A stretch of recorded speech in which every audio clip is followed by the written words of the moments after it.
All right, hello everyone, and I hope my voice is coming good and clear. Today, our topic is different from what we used to do. As you see, it's not about Islam or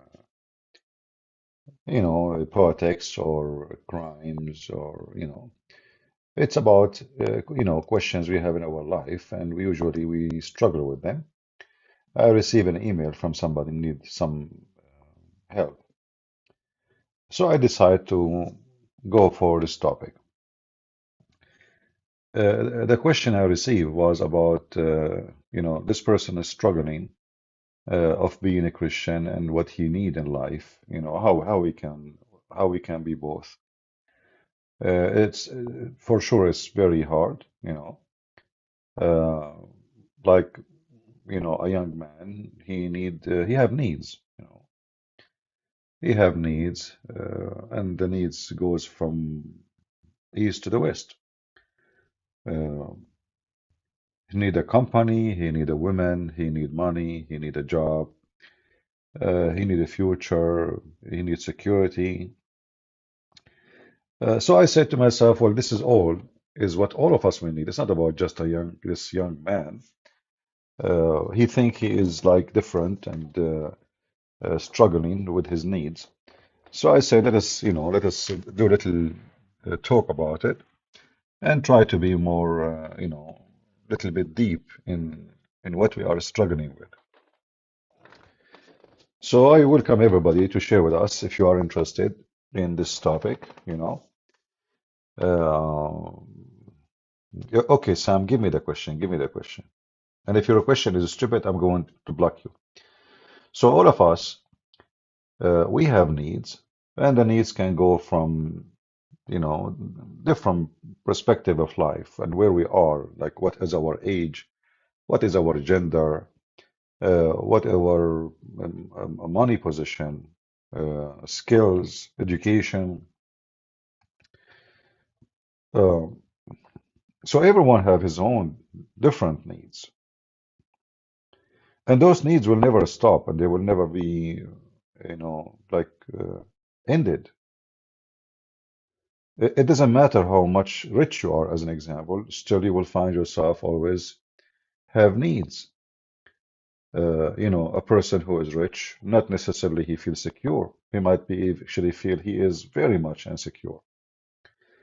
He might feel even he is so poor, even though he is so rich compared to others. Uh, Someone is healthy, he might think he is not. Someone is not healthy, he think he is healthy. Someone is stupid, he think he is smart. Someone is not smart, he think he is smart. I mean, everyone, uh, you know, what I'm trying to say that we have different place in life, and each one of us, we have eyes. For sure, some of us are blind; they are not blessed with the ability to see. But we are talking about, uh, like ability to function in life around us and to see things. But each one of us, when we look, if you are walking in the street, you don't see yourself walking. You see people coming toward you or people leaving you, like, coming from your back and they are walking, maybe they are faster than you. So you see their back. And there is other group of people, they are coming to you and you see their face, you know, and your eyes is staring at everybody walking by, through you, away from you. And you will find that your eyes is looking around, trying to let us say make a map of what's going on around you. A map for the people, map for the movement, map for the occasion, map for your safety, uh, when you cross the street, when you don't cross the street, what people are wearing. In your mind, maybe you are thinking, look what this woman, she is very crazy. Oh, look at this, what this man is doing. Uh, so, like in life, you might be looking at people around you because you have a certain position, but always, whatever the position is, you don't see yourself. Your eyes is not capable. of making you able to see yourself. So in your process of life, you will see everything around you, but you don't see yourself.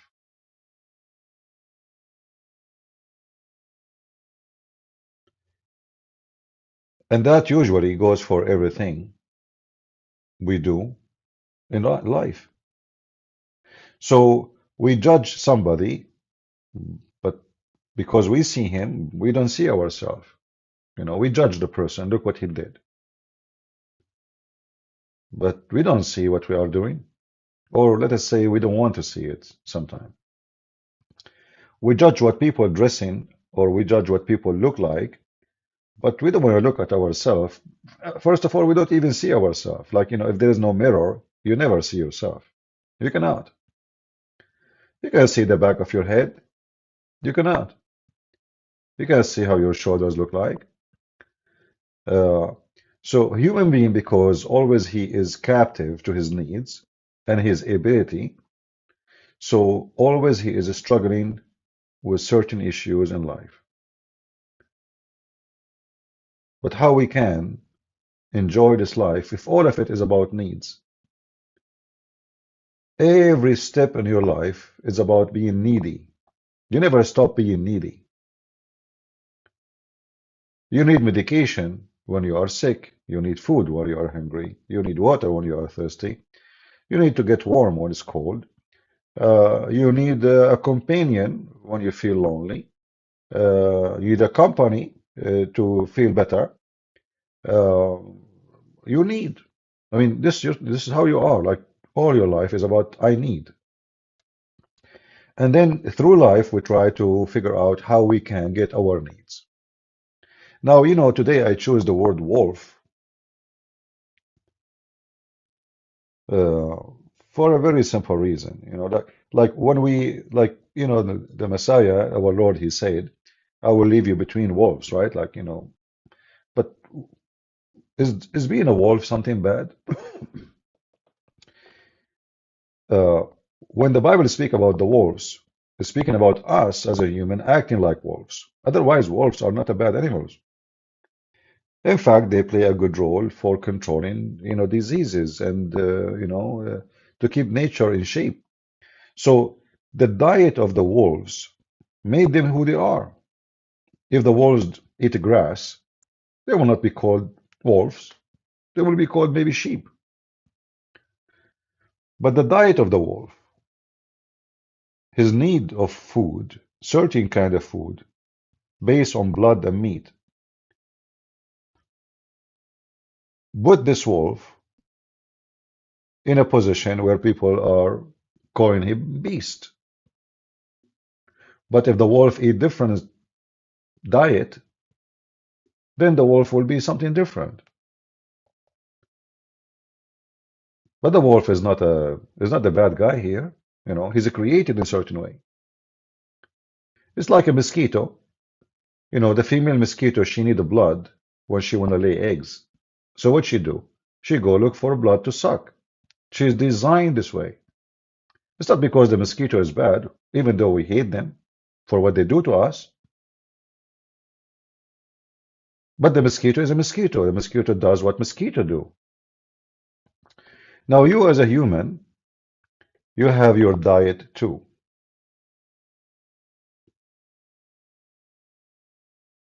And your diet is your challenge. The difference between the wolf and a human being, that a human being, he can change his diet. The wolf, he cannot.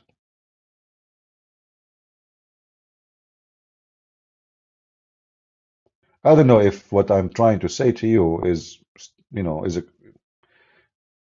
English is not my first language, so I try my best to make it simple. Human being is different from the wolf because you can change all kind of diet. In fact, you can control a lot of your needs, including your sexual needs. A wolf is an animal. He have no ability of control. A wolf, he cannot resist his nature of hunt when he see an animal to kill. He cannot resist his, let us say, uh, uh, system, program system, that he should survive. And killing an animal is the way to survive. If if you have a cat in your house, maybe many of you has cats, you will see how the cat is, even the baby ones, she gets so excited when you move something in front of it, like something look like a snake or something look like a belt, or anything. Why? Because this cat programmed to hunt. Hunt is what they do. They have their sharp nails, which is very powerful, even though they are tiny cat, but they can kill a human being. In fact, there is stories about some stupid people. They decide to do revenge from cats for eating their food. So they close the door and they decide to beat the cat, and the cat killed them. The cat is just a small lion. So animals and a human, we share many things. But the difference between us, that God, when He created a human, He gave him ability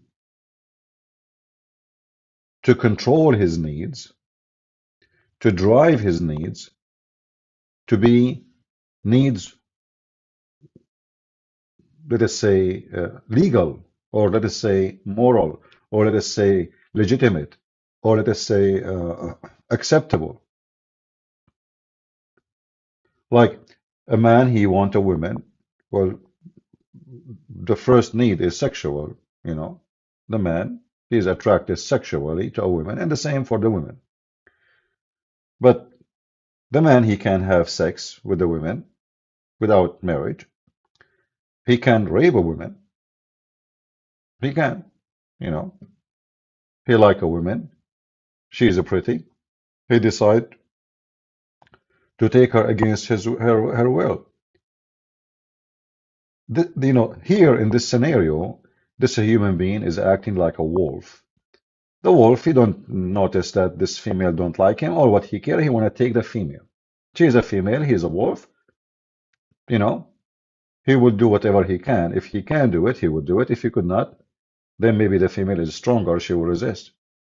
So a human being is different because simply he can and he should like he have the ability to understand that there is something is acceptable even though the needs is the same.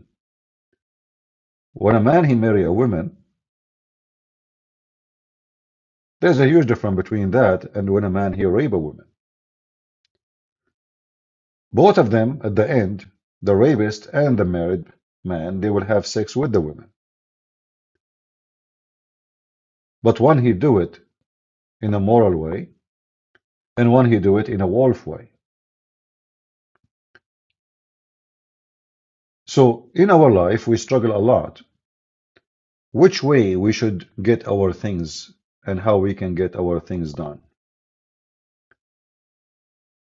Our needs is endless. Our need for money is endless. Our need for position, prestige.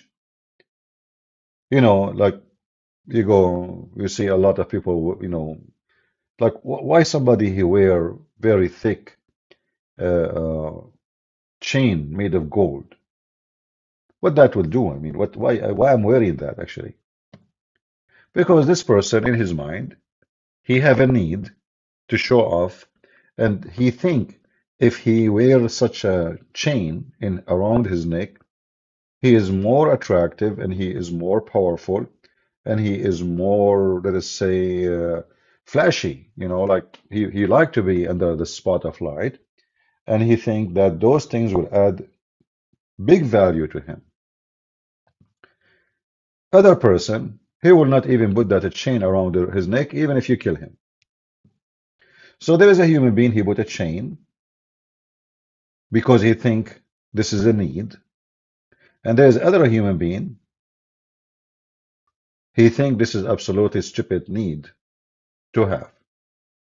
The difference between the first one and the second one, that the first one who have the chain, he think he grew up in a society or a culture where having those things in your neck will make you look better, make you look powerful, make you look that you're capable. Like I have money, right? So like you want to convince a woman that you are making good money, then you wear those things. You wear flashy clothing, which is very stupid, by the way. It looks stupid and silly. But you don't blame them because simply this is where they live and the society they are around. It's that way. They worship those flashy things. The man, the simple man, value is not in their culture. In different place, you might see a man, he is more respected for he is simple, way more than someone he is putting those golds and silver around his neck and his hands, wearing expensive watches. Uh, but as we said, everyone he have his own way to see needs. Like when a man he go and buy those expensive watches. I'm not. I don't have. I don't wear a watch. Last time I had a watch, it's when cell phone appear, in the market. Since then, I did not have a watch because simply why I want to have two watches? I mean, the cell phone is a watch, and you carry it with you wherever you go. So why you want to have a watch? So I find there is no need for it no more. So I dumped the $10 watch from Walmart. But you will find somebody he want to buy a watch costing maybe $10,000, 20,000, maybe some they say there's some watches for 100,000. I don't know. But why I need that watch? Because simply this person he see himself in that watch. He don't see himself without it. He think his value. He think his people will not see him good unless he is flashy. So where this is all will take us. We have the young man who emailed me talking about his needs and he's struggling in life how to be Christian. And we mentioned many, many, many things. The reason I mentioned them is just to show you different aspect and different, angle of a view of life. A woman, she is old. Some of them, they want to be young. I'm not saying this is bad. No. I mean, I understand women, they like to look good. But there's other women, they don't care. They don't care if they look young or not. So the perspective of need change from a person to person, from a place to place, from culture to culture. Even religion plays a big role of needs. Like, a Muslim, he need to go to do Hajj. Why? Because they told him, if you go there around the black stone and you kiss it, it erases your sin. So now the poor guy in Indonesia, he save a lot, all his life money, so he can fly to a country far away. He have nothing to do with it, fooling himself that he is going to kiss the black stone now and he's going to be new. Are you with me?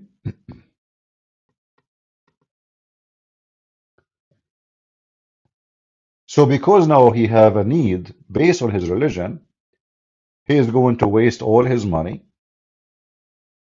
This poor man who works so hard, poor country, like a person in Bangladesh, how much he make a month? $100, $50? How much is going to take him to save $6,000? This is mission impossible. And then when they save it, they go spend it in the pocket of the Saudi. So here you see that the need to change. Why? Because of religion. So religion can do a negative impact in your needs, in your ability and capability, in your understanding of life, in your functioning or the way you function in life. When a person, based on his religion, he gave a charity. There's people they give a charity because they believe charity is the right thing to do. Like Christians, that's how they believe. But there is people they give a charity because they think if they give a charity, they go to heaven. Those are the Muslims. They are not giving charity because they like to help the poor, but they are bribing God, good deeds. It's a religion based on something called good deeds, So you kill the Christian, you steal their money, you give charity to the Muslims. Uh, so here we have a different perspective of what is called good deed and bad deed. But how we as a Christians, or even if you are not, how we can survive this life with needs and how we can be stronger and smarter and more successful. So I said to myself, let us have a discussion about it and let us tell people first why we don't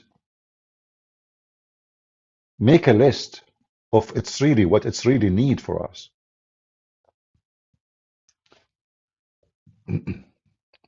Who of you here can tell me what is the most important need he think about?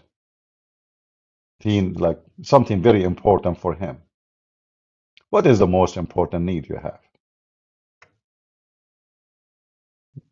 Can somebody help me?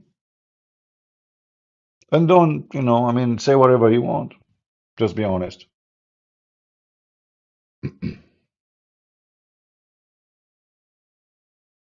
Water,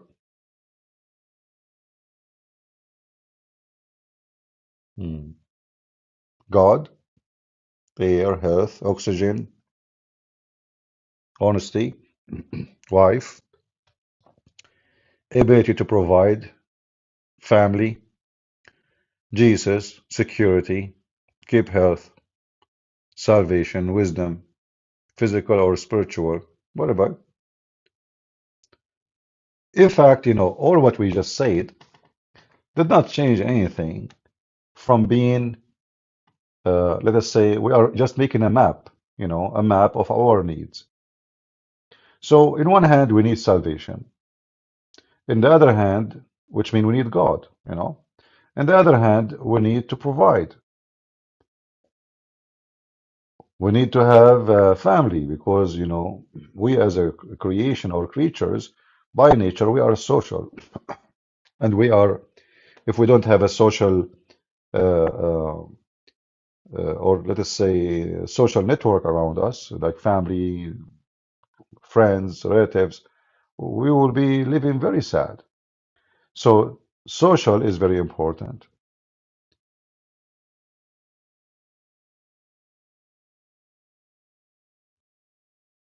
In the top of that, we have to focus all those things based on our needs, like sexual needs, money, material, health, work, money, you name it. All of those we have to make them go in one side and not to break the rules of being a Christian. So let us say break the connection with God, because the second we decide to have our needs out of order, we decide to be away from God. So for a Christian, some they say it's really very hard for a Christian to be able to have his needs, still he is following the book.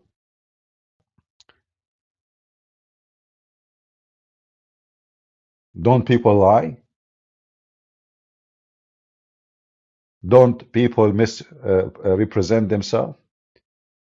Don't people every day claim something about themselves they are not? As an example, just to make it simple for you, when a woman and a man, let us say a man, he like a woman. So, let us say he is a decent person. He wanna marry her. He is not trying to play games. He's not trying just to get the women in the bed. He wanna marry the women.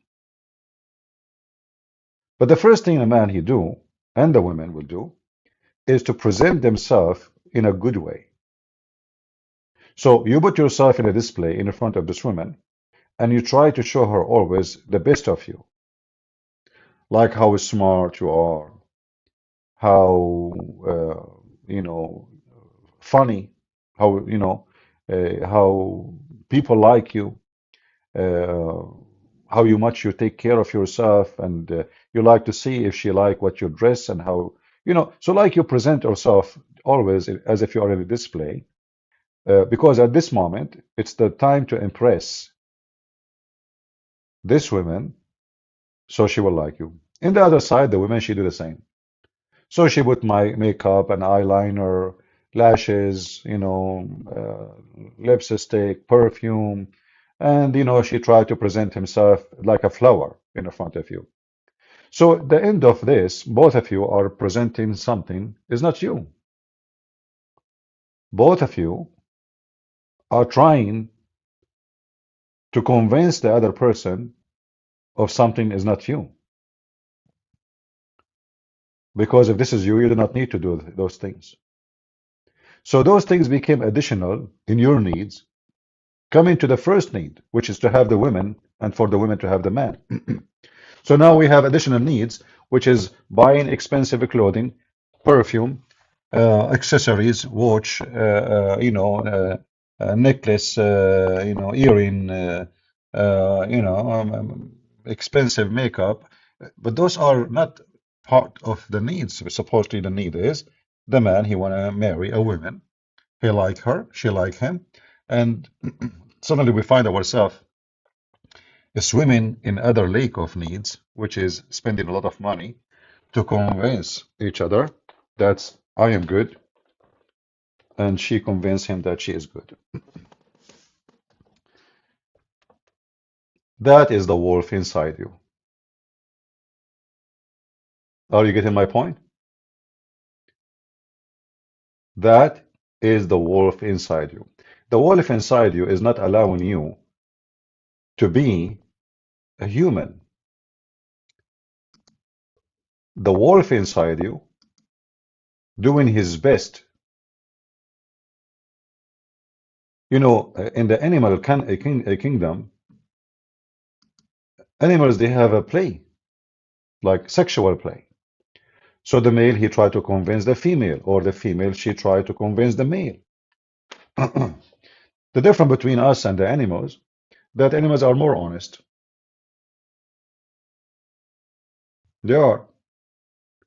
Human being, he try to present himself in a way by covering himself by accessories, hoping that those accessories will make him look better and more appealing.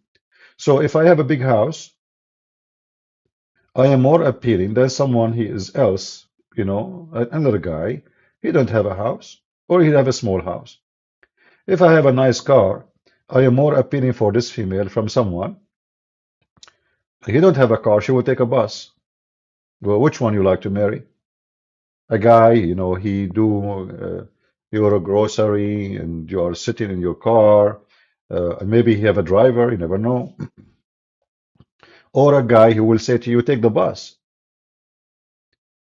So the needs are the same, and then the accessories they come. And the accessory usually they are the wolf inside you. The wolf inside the woman, if he is big, if her teeth say is big, then she will choose the man who have money, not necessarily intelligent, or he is, a good company. No, no. She is ambitious to have like meat every day in the table. She is the wolf inside her want to eat meat every day. She don't want to eat, simple dish of salad with the guy who work hard work and he come back home and he's smelling so bad and maybe the shower the hot water is not working. Maybe they don't even have hot water. So the wolf inside you decide what is your target and how you can accomplish your target. So some of us, they can control the wolf inside them and make him, let us say, a sheep, very friendly, easy to move around. Other of us, they will not even try. In fact, they try to feed the wolf inside them to be bigger. And those people usually, they never ever be happy. We have a Muslim, he keeps saying to me, he found an error in the Bible. I mean, this is what Muslims are about. Look what we are talking about, and look what he's talking about. I mean, the guy, the whole Quran is an error. Hail is coming from mountains in heaven. Sperm coming from the backbone. Women have a sperm coming from the ribs. And he is talking about error in the Bible. You know, this is what I'm talking about. You see those people, they have a wolf inside them, and they want to feed the wolf. They don't see the hump. They are like a camel. The camel, he have a big hump in his back, but when the camel, he look around him, he laugh at the horse, he laugh at the donkey, he laugh at the sheep. Look at them. Because he don't see his back. Those are the Muslims. And this is why today we are trying to understand life better, not to be like them. They are following a child molester and they think he's a good guy. I mean, the guy literally, he F a 5 years old girl. And then he is the best of mankind. Why? Because the wolf inside them ate the truth. Don't let them even see the truth. They become blind. They don't dare even to question. So we as a Christian, we have a different way to see life. We are not the same as those Muhammadan who kiss a black stone and they think it is God's hand. We are not stupid. Going back to our topic, I'm sure the Abdul who told me he found an error in the Bible, now he is sorry for what he said. What a bunch of dummies. Look at you. I mean, you have religion, half of your book is about the penis and down. And you are coming to us to talk about my Bible, you idiot. So going back to our topic, how we can manage the wolf inside us.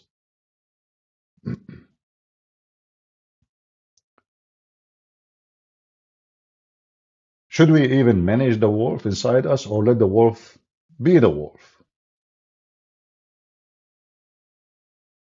And if we let the wolf inside us be the wolf, are we going to be successful and happy? I say, and this is my opinion, you don't have to agree with me.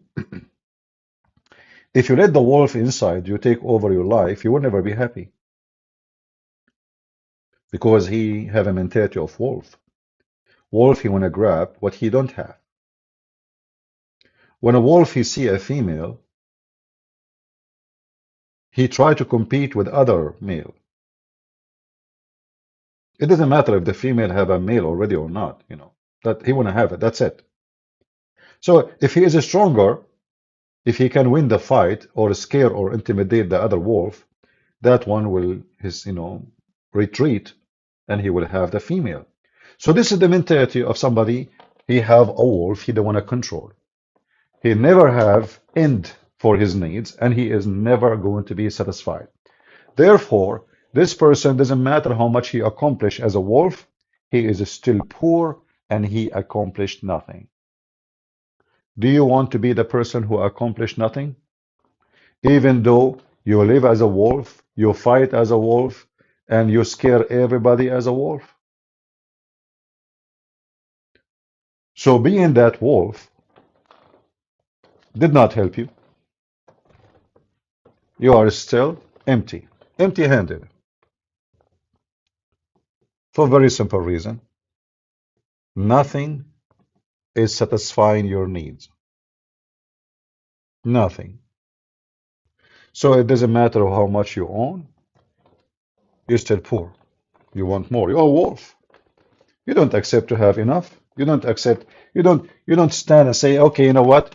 I am now so secure and everything is good, so I'm going to stop to be a wolf. You will not. Like somebody saying the wolf of Wall Street. Exactly. Those people, they have millions, sorry, if not hundreds of millions. Are they going to stop being wolves in Wall Street? No. They want to have more. And one of the funny things about, being a wolf, uh, beside being poor, because you feel yourself poor, The more you get wolfy, if the word is correct, the more you find yourself, your expenses is higher. And those expenses, not necessarily about money. Let us make it expand the word expenses. So when you are a wolf, you lose your friends. You have no friends. So the expenses is what? You have no friends, nobody trusts you, nobody like you. And the second you get weak, somebody will stab you. Because you're a wolf, you stabbed them before. So being a wolf have a lot of expenses. You might be successful for some time, but time will come and bigger wolf will take on you. So what we should do as a Christians, especially we are going to live between wolves. How we can live between wolves if we don't have teeth? And this is one of the problems some Christians they struggle with. They understood the Bible wrongly. They think the Bible made them literally sheep between wolves, as Jesus said, "I will leave you like sheep between wolves." But in fact, the Lord He left us with something very important, which is wisdom. Wisdom can overcome the sheep weakness and can destroy the wolf sharp teeth. Wisdom is very important to be successful, to be protected, and to be able to destroy all your enemies, which you don't want to be, to be their enemy, but they are there.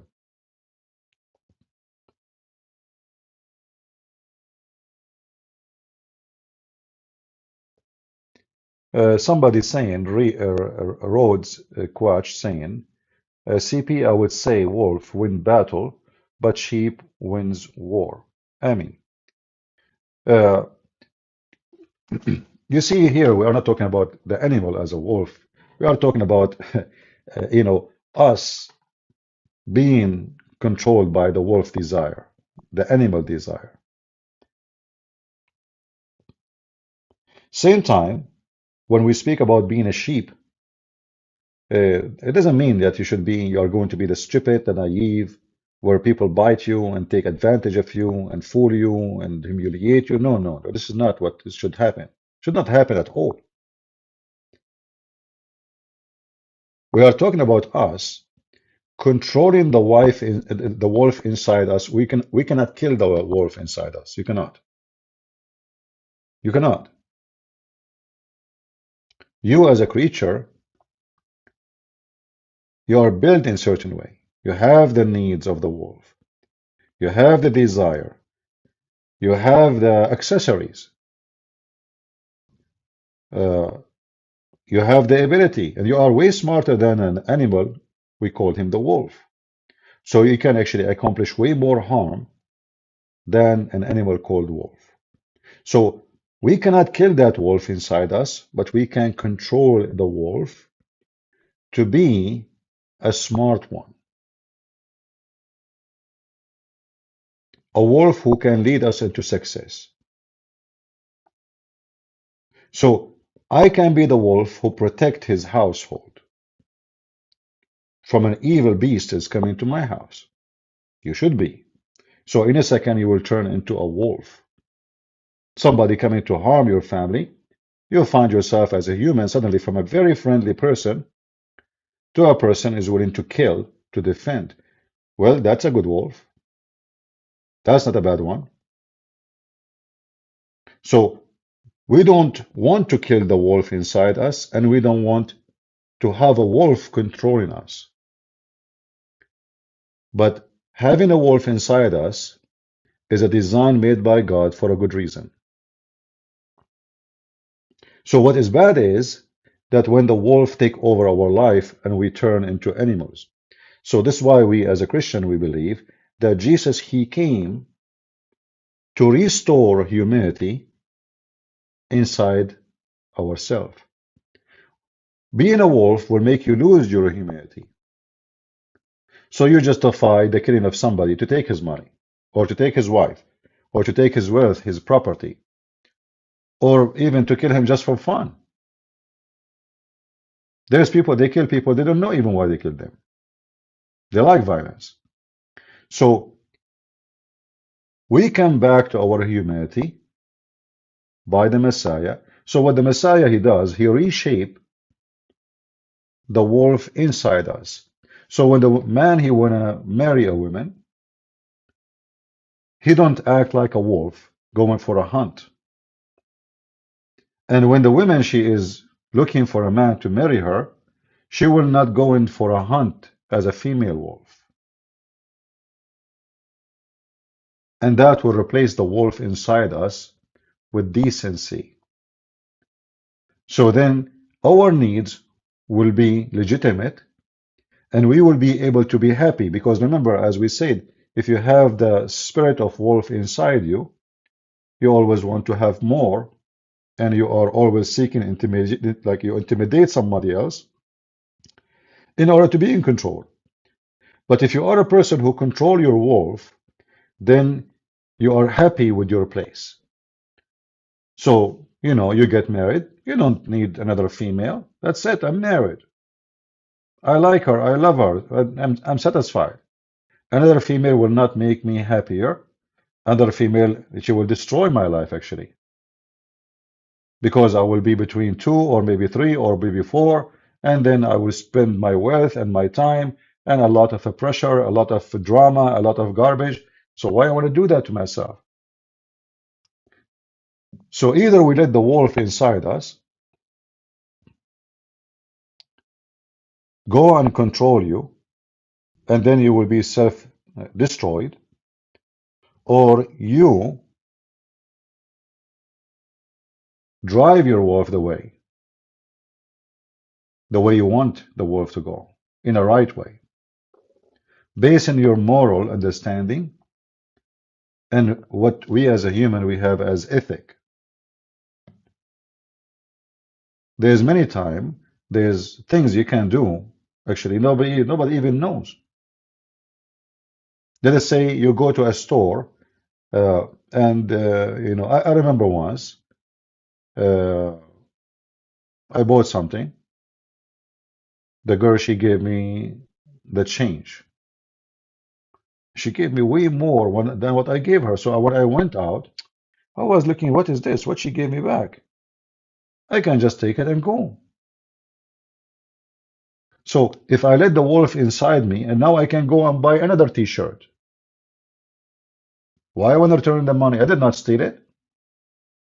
She gave it to me by her hand, willingly. So I can say to myself, well, okay, you know what?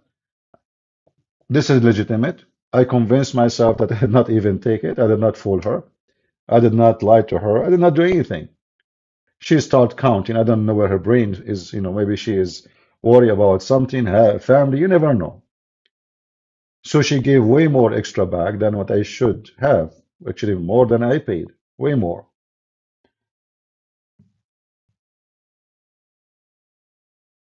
So if you let yourself go with the current, which is today, is the major current for everything around you. If you go in the street right now, what do you see? You see women wearing very crazy stuff.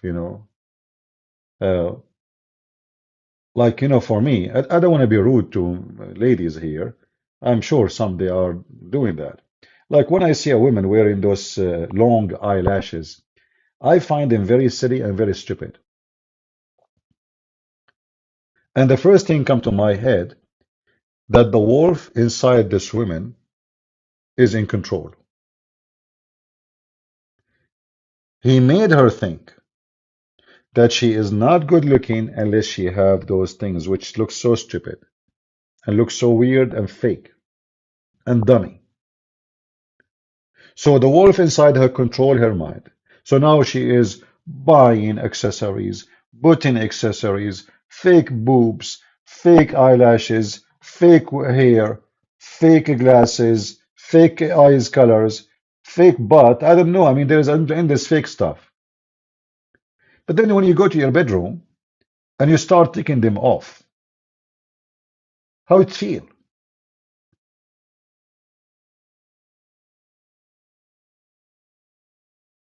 how it really feel. I am sure it feel horrible, especially if you are a young lady and you do not need those things. I mean, if a woman, she is old, she need to put extra makeup, I understand. But mostly those who do those things is the young ones. When a woman, she walk in the street and her skirt is not even 1 inch. I mean, what are you trying to accomplish? Simply, the wolf inside you decide to hunt. You want to hunt the attention of men.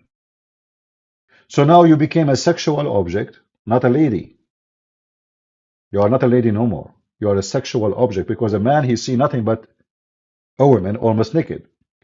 And she do that for no reason. Like, are you in the beach swimming? Let us say you are wearing a swimming suit. No. You are walking in the street and your skirt is 1 inch. You are walking in the street and your blouse is see-through. So why we do those things is just to get the attention. We are in the hunt.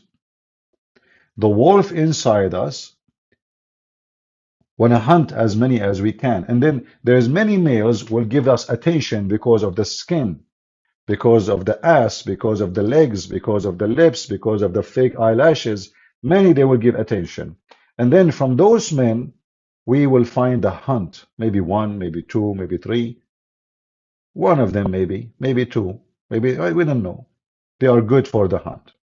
It's like it's a trap. Same for the men.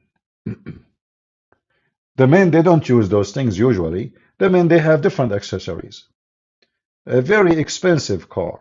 You know, like you see all those pimps, like Andrew Tate. What is the connection between a pimp and those expensive, extremely expensive cars? Do you know what the connection? Because those cars are the magnet for the low, trashy class, women. So they understand very well that those cars will bring a lot of flies to their shit. Excuse my language. So they bring those very fancy cars and they place them so they can get the attention. The same as those females wearing very short skirts, showing their boobs. So it is all about what exchange of a product.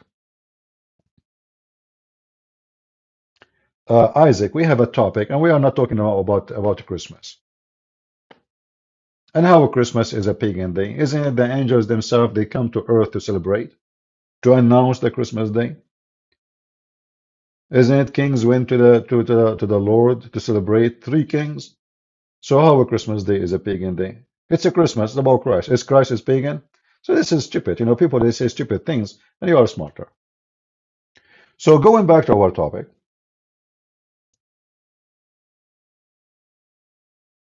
if we decide to live like wolves, then we will go and join a filthy university like Andrew Tate.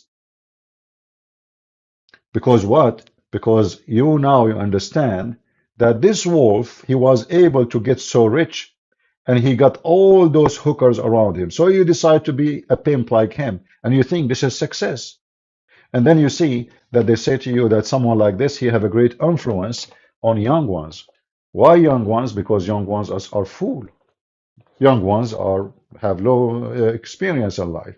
Young ones is easy to deceive, to control, to drive, like you will see all those who they want to join Al Qaeda, they want to kill, they want to commit suicide. They are young, very young. An old man don't do that. An old man, he don't go and explode himself. You will not see an old man doing that. You will see only very young because they are foolish, easy to control, easy to drive.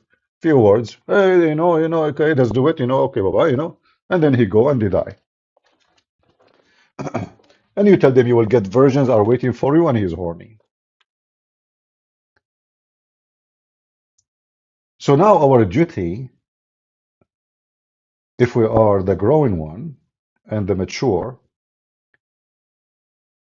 our duty is not only to control the wolf inside us, but to train people around us, family member, children, how not to be driven by wolves. and not to be an animal who seek his needs by being an animal. Are you with me? So if a woman she want to find a husband, nothing wrong with that. Absolutely nothing wrong. Same for the man. That's the right thing to do. How that can be wrong? But it's going to be very wrong if we practice the animal hunt. The animal hunt never been something about honesty. You see, when the cat she wanna catch a mice, she don't go in front of the mice and say, "I'm here." She sneaks, she go around, she walks slow. I mean, it's amazing how they do it.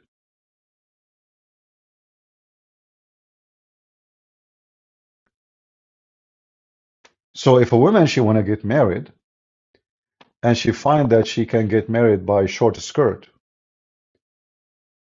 well, you might get married by short skirt, but you might get divorced by short skirt too. Why? Because the man who married you, he did not like you, he liked your legs. So as soon he see other women legs nicer than yours, he will leave you. If you were able to convince a man that he should marry you because you have big breast, which is funny, I mean, with my respect to everybody, I don't know. I mean, that's really funny that some people they convince themselves that the women have big breast is more beautiful. We are not marrying cows, we are marrying women. Same time, you are marrying a person, not boobs. So if you convince a man that he marry you because you have a plastic surgery and now you have a boost of silicone and they bounce like a balloon, well, he will leave you for the same reason. As soon he see a woman, she have better balloons than yours, he will he will fart at you and he will turn his back and he say bye-bye. Because simply you were in a hunt and he was in a hunt. He was hunting for big boobs. You gave him your boobs. He got what he want. Later he got something better. Okay, this is what he's looking for, and this is what you got.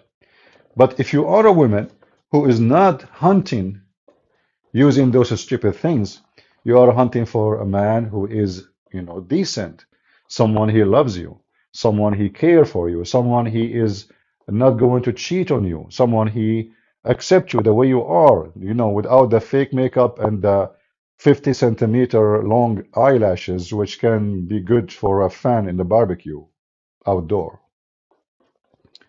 So if a man he loves you for the way you look like, he will never leave you. He took you this way. He knew how you look like, and he adore you the way you are. But if you fool a man by those flashy stuff, or let us say by sexual temptation, he will leave you for the same reason because he got you for that reason, and that reason was not legitimate. So if we let the wolf inside us to be in the hunt, not morality, we're always going to be losers, even if we accomplish the mission. You see, you will accomplish the mission as a wolf, but still, it is a big failure. So a woman, she marry a man because he's so rich. She favor a man because he have money, and she refuse a man, maybe he loved her, but she don't have money. Well, she will get the money, for sure, but then she will notice that she did not get what she is looking for. She's still unhappy. She will never be happy because this marriage never was real, and nothing about it real. It's just about material. Then maybe even she will leave this husband if in the future she found another one, a friend of him. Maybe he's more rich. She divorced the first one, she go to the second one, she cheat, etc. She's in a hunt.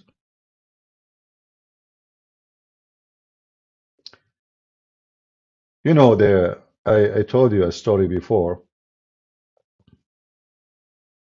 about a fisherman. This fisherman, he go every day, early in the morning, very early, like maybe 3 a.m. in the morning. He go fishing. By 7 a.m. they go back. By 8, they are already they sold whatever fish they have, and then they go to like a cafe in the small fishing, fisherman village, and he sat with his friends, enjoying his time the rest of the day. So there was a city man coming to the town for vacation. So he liked this fisherman, how hardworking he is. So he told him, "What do you do now for the rest of the day?" He said, "Nothing." He said, "Nothing?" He said, "Yeah, nothing. I just enjoying myself with my friends." He said to him, "You know, if you work 8 hours extra, you can double your income." The fisherman said, "Okay, I'm listening." He said, "If you double your income, in 1 year, you can buy a boat of your own. In 2 years, you can buy two boats, and then you hire more fishermen. In 3 years, you can buy three boats, and that goes, etc.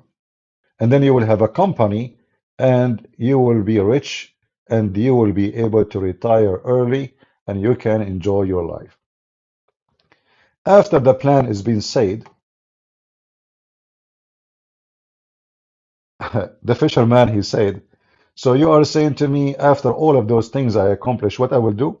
He says, "You can sit, enjoy your time with your friends." So the fisherman, he said to him, "Isn't it this is what I'm doing right now?" He's already enjoying his life. So I will work, I will spend the rest of my life to collect money, to end that I can retire and sit with I'm here sitting with my friends. I'm happy. So all the business plan is to make me rich, to come back to zero. And then in fact, if I become rich, my friends will not be my friends. I will be different. I will not be the same simple man who those simple men enjoy me and enjoy them.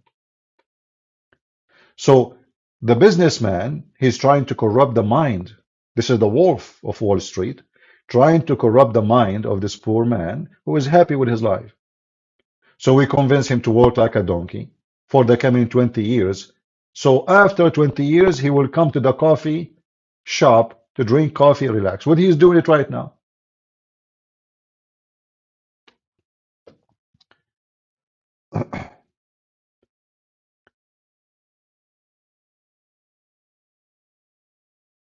So when we seek to accomplish things in the wolf mentality, we will end in the wolf coffee shop, where everybody around us is a wolf, and everybody around us want to snatch a piece of us if we get weak. You see, a wolf, he never enjoy his security because sooner or later, a stronger wolf, he will take over.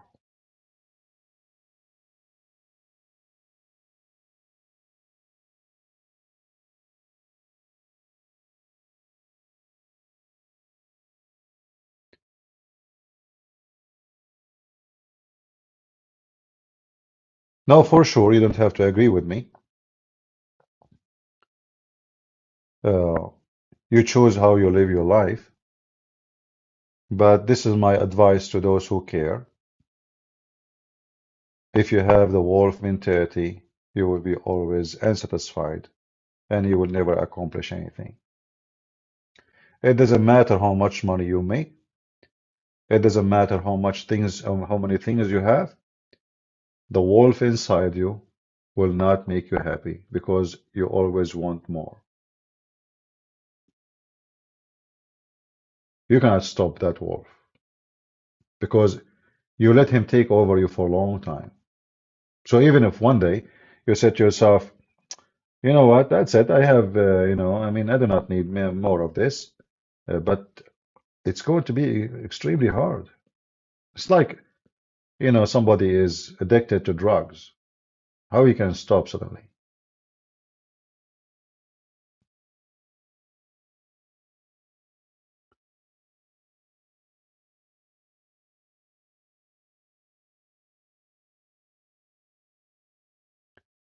There is Not much different between the wolf and the dog.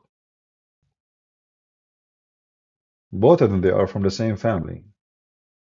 Even they have almost the same sound, the same head, the same number of teeth, and they bite. And both they eat meat. But there is someone you can trust him to sleep next to you in the bed, and there is someone you will never trust. You will be scared like hell.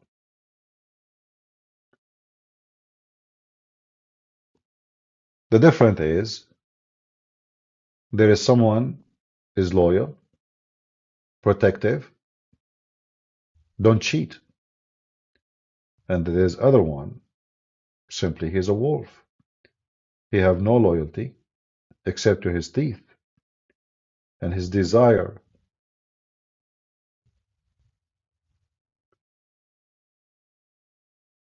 So you have always to make a choice.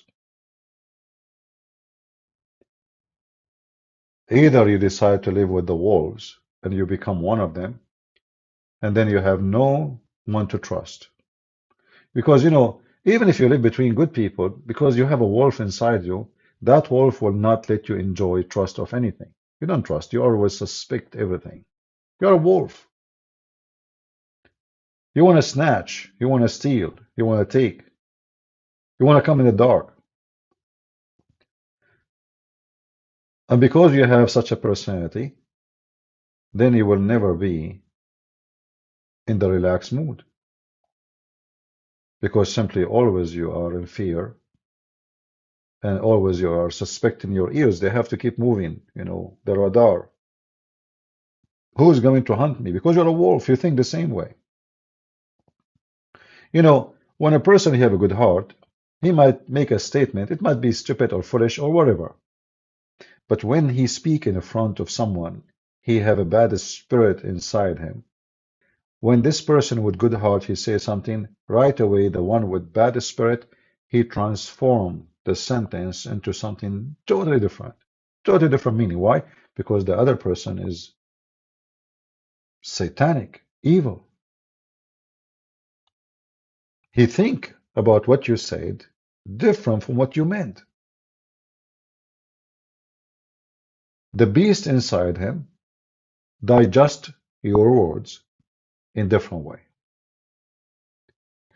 But if a person who have a good heart, he says something, even if it's stupid, and he is speaking those words in front of people who have good heart, nobody will take it in a very bad way. Because both they have good heart.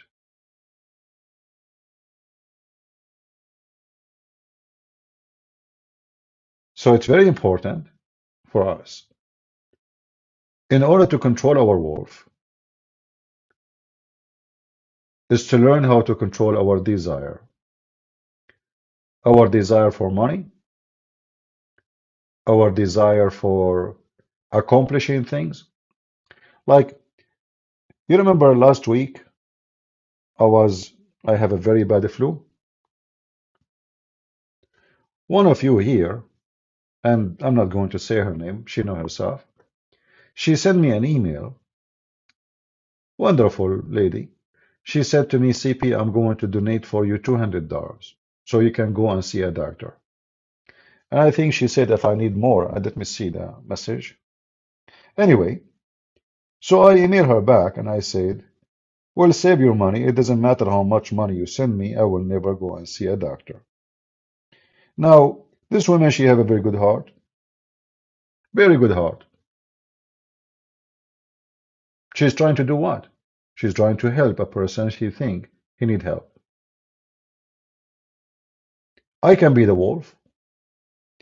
And I can say, yeah, you know what? I'm coughing, I'm, horrible shape. I need the doctor and it's expensive. Yeah, I might need more. And this poor woman, she might send me even more. What I say to her, let me read the message for you. No worries. And then her name, I will not say it. I don't go to doctor no matter how much you send. So just save your money and thank you for your care. God bless you. Her message to me, I will not read all of it, it's long. I watched your video. I wanted to help you, only $200 US. So you can see a physician. I don't know if this is enough or not. Uh, and she's explaining that she cannot send now because of Patreon more than this. So if I want to be the wolf, how many of you would like to help now if I say I need help? I'm sure a lot of you will be so excited and happy, and they want to help Christian Prince. Many of you, I know, I feel your love to me. I can be that wolf. I'm for all of you. You can always be the wolf. You can always take advantage of the love of others. When the Bible says, be aware of false teachers who come to you in the clothes of a sheep, but in fact they are wolves.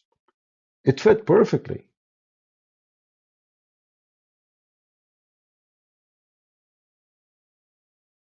So there is people, they have good heart,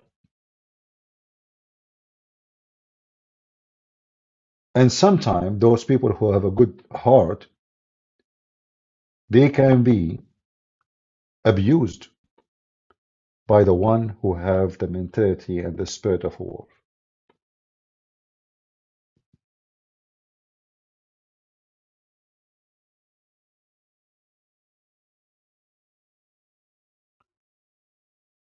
And this is why it's very important for us too to be smart.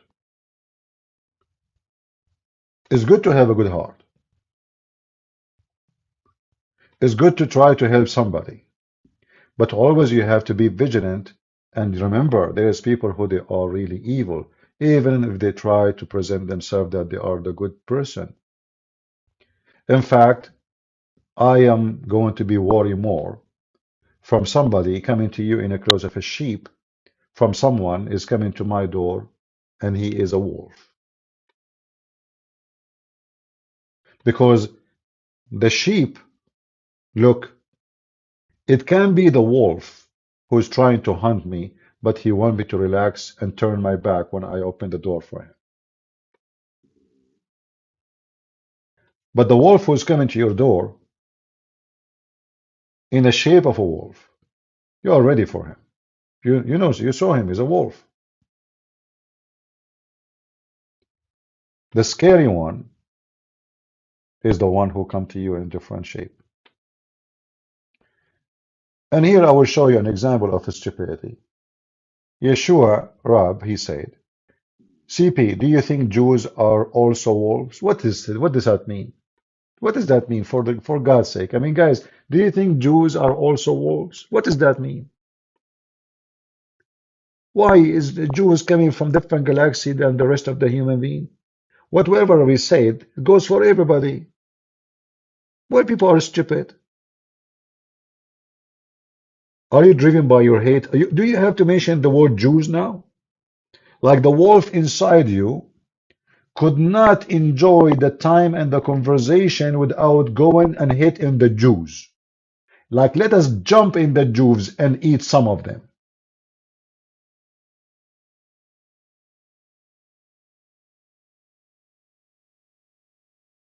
You have to jump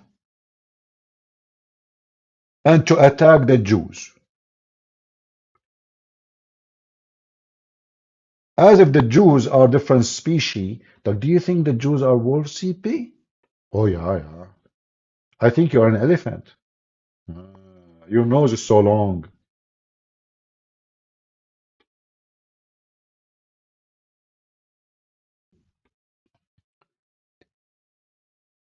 This is why we always have to be smart and not to let the foolish one to turn us into wolves.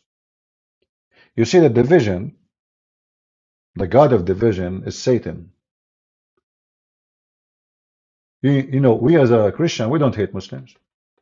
Do we? We don't. We don't. Imagine if Muslims, they think about us the same way. Then Satan, he feel. Do you agree? If Muslims, They did not feel the need of killing and attacking non-Muslims. And a Christian already believed that we should love our enemy, which means it doesn't matter really if you are a Muslim or not. We don't hate anybody. So imagine if the Muslim don't feel need to kill the Jews or the Christians or the Hindus or the Buddhists, and the Christian already believe that they should love everybody. Satan, he failed. The wolf, the biggest wolf in society, Satan, he just failed. When you read in the Bible where it says, love never fail. Love never fail. Who agree with this statement, regardless if you are Christian or not? It's absolutely true. If we can make the whole world live a society of love, we do not need the Department of Defense. We do not need missiles. We do not need tanks. We do not need guns. We do not need anything. In fact, nobody will be homeless. And nobody will not be able to send his children to school. Because because people they have love, they provide and they support each other. Because people they have love, they will have zero crimes and zero criminals. And we have zero jail. Crimes and criminals and vicious attack and bloodshed and rapist and theft, all of it because the wolves are in the street. Because a human being decided to let the wolf take over him. And this is what we are today talking about, is how we can fight the wolf inside us. Otherwise, each one of you can be turned to a very vicious, aggressive wolf. We hear from time to time somebody go in the mall or market or in the street start shooting people. He want to just kill. Why? Because the devil inside him, the wolf inside him, in this moment in charge. Each one of us can do that. We can terrify a city. You will be very famous, but you will be very famous as a stupid, evil person. Laughable. Even though maybe you are scary, but you are the lowest of the lowest.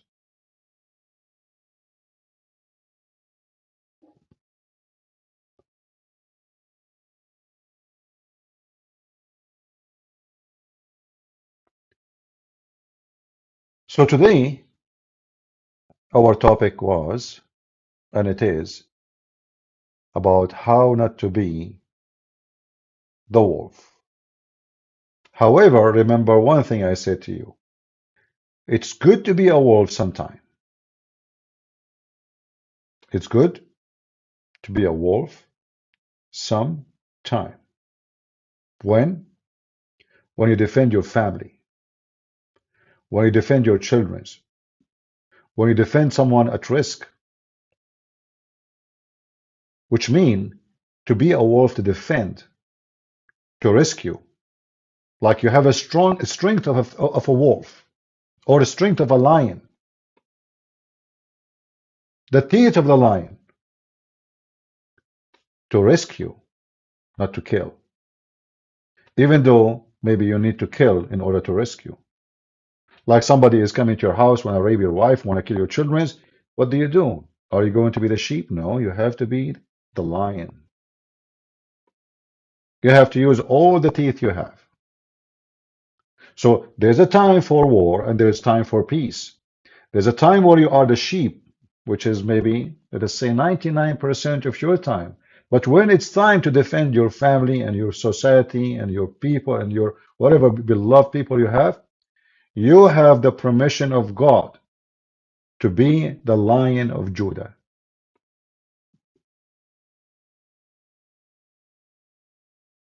Are you with me?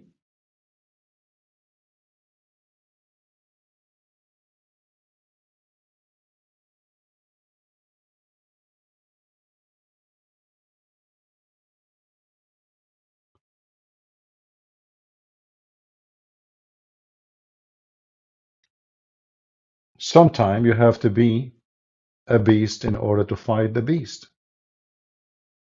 Sometimes you have to shed a blood. You don't like it, don't love it, you hate it, but you have to. For the nature of the crime, sometimes to stop that crime, you have to use the tools of death.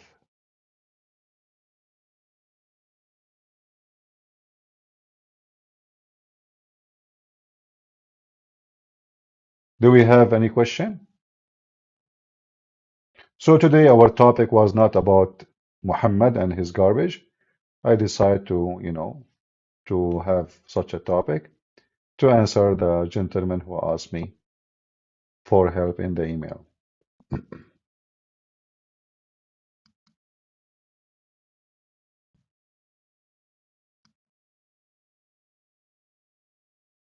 All right.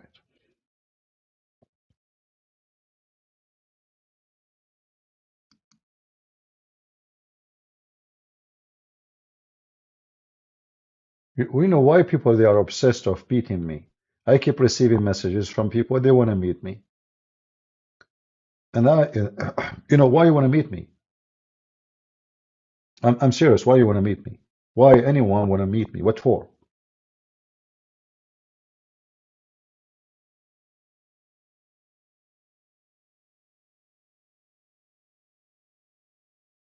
Stop sending me messages, especially if you are a female.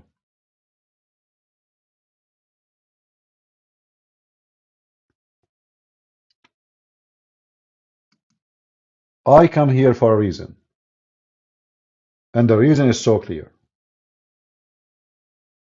and there's no other reason in my agenda. If I go meet people because I'm doing a seminar, well, I'm doing a seminar, then you meet me there. Otherwise, you will not. I'm not interested to have a coffee with anyone, to go in a coffee shop with anyone.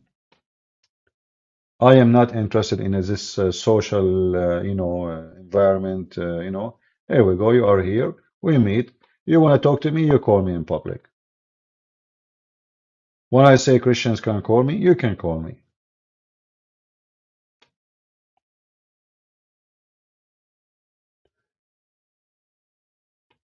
If you love me, really, if you love me as a brother, then especially women, they should stay away from me.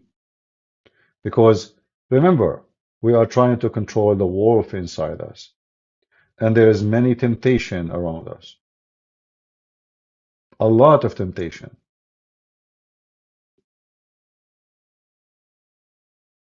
In order to protect yourself, you have to take an extra protection tools, or let us say method.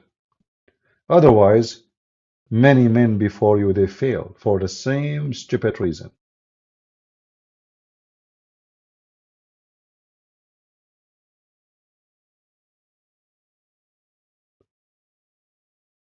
Promise, CP, we all love you. I understand that, but there's no need for, people to. Sometimes I feel like it's a harassment. That's it. I said I don't want to meet anybody. That's it. If I go to your country one day and I do a seminar, go and we welcome. Good to see you. When I was in the Philippines last time and I did a seminar, the church they did not mention my name. They did not say Christian Prince. So they just said we have a seminar about Islam and we have a special guest who will speak today. So when I was speaking on the stage, then they took a break.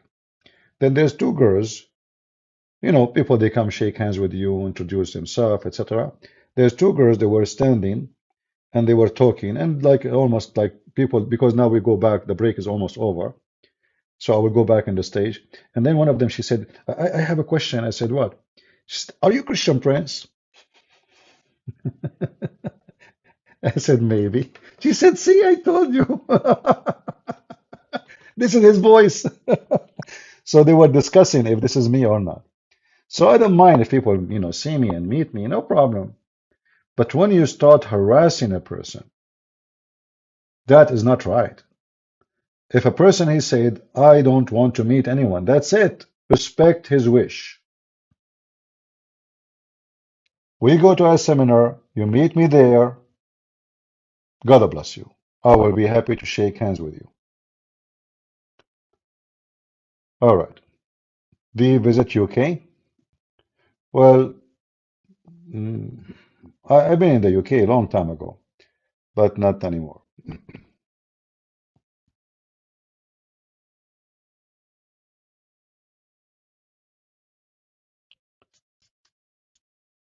Yeah. All right. Any question?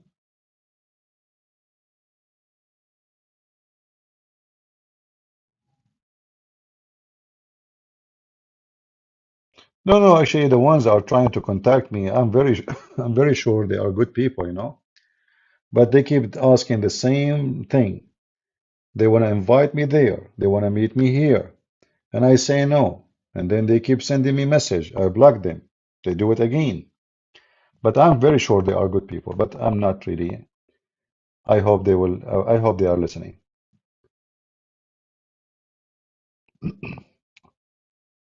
Thank you, Mario. Any question?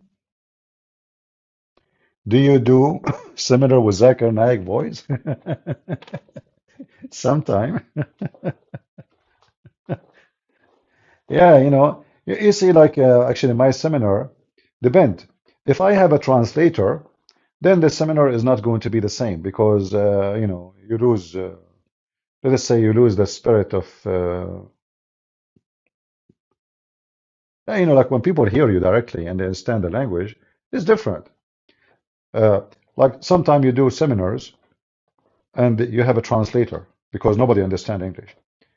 For me, this is the worst because simply people will not enjoy a sense of a humor very well. And mostly the translator will not be able to translate good. In fact, once the translator, like, after I finished the seminar, I went to the house of the bishop, very nice guy. And then, he served some like tea, something, and cookies, his wife, very wonderful lady. And then he said to me, the only thing I don't understand, why someone like you smoke? I said, who, what? He said, why you smoke? I said, who said I smoke? He said, the translator. So imagine the translator with me on the stage in the church. He said that I do smoke, but I never ever smoke a cigarette all my life. I never mentioned that in the seminar. And the translator was there with us. I said, what you told them? He said, oh, I thought you said. I said, no, what? We didn't even speak about cigarettes. So imagine something I never said. It turned to be I am smoking now. And this is church, very conservative people, and they don't smoke, they don't drink, they don't. So he was wondering, I mean, why he smoke? You know. So he was trying. He's prepared himself to advise me to quit smoking. I told him, tell him, I never smoked cigarette all my life.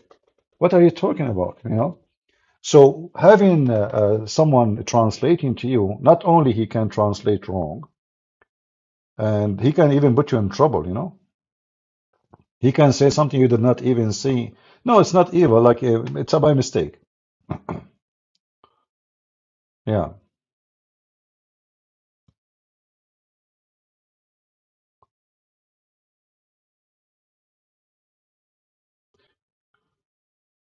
you are so calm and serious, but when the Zakir Naik character is so the opposite. No, in fact, when I do a seminar, like it's very people love it. It's very funny. It's like a comedy show actually. Uh, but that happen only usually when there's people who the audience they speak English. They do not need translator. The second you need translator, that's it. I mean, the meaning is gone.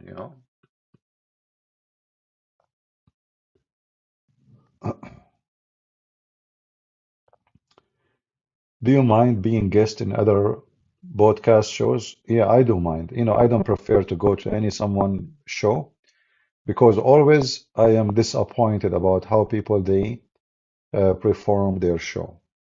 First of all, I don't have a show. This is not a show. Here we have a friendly family talk. Uh, so my experience, each time I get invited somewhere, I find it very boring, to be honest with you, and disappointing. Like imagine, like once I did, without saying who the name, they asked me, "Do you have a gray hair?" Right? Uh, I don't know. I mean, questions very, very stupid and very silly. I thought like they are inviting me to talk about, they want to ask me serious questions, something hard to answer about Islam, etc. And then they are asking me questions about how I look. And then I said to myself, from now on, I will never be in a program. The one who is running the program is a female.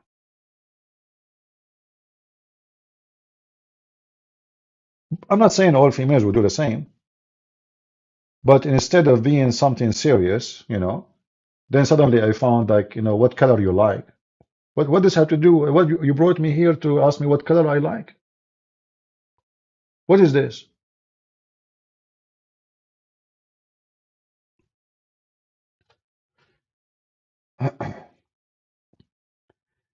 Anyway, like there is some people they make a good let us say companion like David Wood and Apostate Prophet. They go always live together. They match. Okay, people like it, find them funny. Yeah, good for them. But for me, I find such a format very boring because nothing there is serious, as said, and nothing, no real education. Like we bring a topic about he said, she said, ha ha ha, that la la la, It's like a coffee shop. But people like it, no problem. I mean, maybe you can learn something.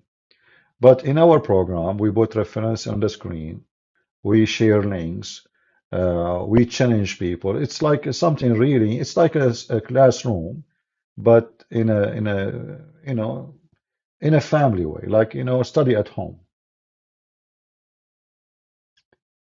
My young bro is bullied in school. Encourage him to report to teacher. But what if the teacher did not take action? I'm getting anxious. Well, my friend, you should teach your brother how to fight the bully, not to report to teacher. Because if your brother or your son, let us say, do not know how to stand against the bully, then always you need the protection of a teacher. And this is not the right way. There's always somebody is going to bully him. So what you need to do, you need to train your brother how to stand for himself and how to stop. You know why people bully people? Because they find them weak. They find them they are very soft. They will not bully someone is aggressive. So sometimes you remember we mentioned that sometimes you have to have teeth and you have to be a lion, even though we have to control our lion. So it's not the right way is to tell him to go and tell the teacher. No. The right way is to teach your brother how to defend himself and not to let anyone to bully him. And he have to put them in their stand and he have to do whatever he need to do. What report to teacher?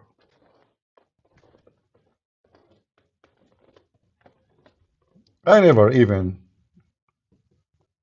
I mean, everyone is different, right? But I find it very wrong to make a child think that the one who protect him is a teacher. The teacher will not mostly care. A teacher is somebody doing a job.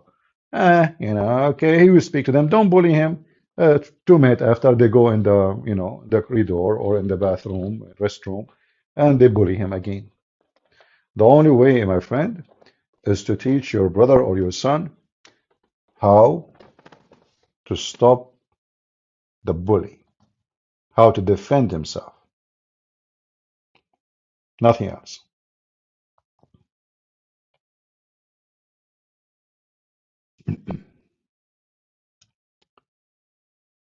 Any other question? In my lifetime, nobody ever dared to bully me. Never. And there is a reason. Because the bully always, they seek someone, they think they can bully. If they knew that there is a consequences to bully this person, they will never do it. If they knew that you are just, they make fun of, and it is what the bully is about. A bunch of stupid kids, they have a bad family, their family did not teach them good manner. They go to a kid, he is very maybe skinny, or he is not, he don't have a strong character, he is shy, and they start making fun of him. So the first thing is to teach your brother how he can be strong. Even if you need to take him and give him, class to fight, physical fight, why not? Such a training never fail. You might need it one day. But we don't want to talk about Islam today. Just give me questions, have nothing to do with that. This is not about big person or a small person. Big person can be bullied too. You see, remember, people bully a person not because he's small, tiny, or big. No. You can be so big and they will bully you. If they feel that you are a coward, you will not respond, and you don't dare to respond, then everybody will bully you. Doesn't matter if you are 10 foot tall or 1 foot tall. There's a very wrong understanding that bullying happens because you are short in size. In fact, it can be the opposite. A person short in size, he can be very aggressive and scary. It's not about the size. It's about how far he can go.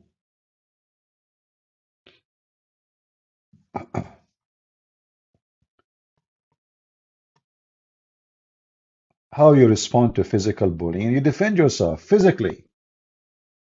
As simple as that. If somebody want to beat me, I will beat him. Do we need a question about it? Because you see, those are not coming to do like for a reason. They are just for a bully, just to make fun of you. So there's no way to stop them unless you show them that you touch my hand, I'm going to show you what will happen to your hand. You push me, you beat me, you slam my face, then I will show you what will happen to your face. As long there is no consequence of their behavior, they are just enjoying the bullying. The second you show them that you are willing to do what you need to do, then they will never get close to you. In fact, I believe that the bully, he do a bully test. What does that mean? First time you come, I will tell you a story about what happened to me. I moved to a new school. Nobody know me there. A neighbor, she told my mom that in this school there's a gang who bully everybody. So she told her any new kid he come to school, they beat him first day.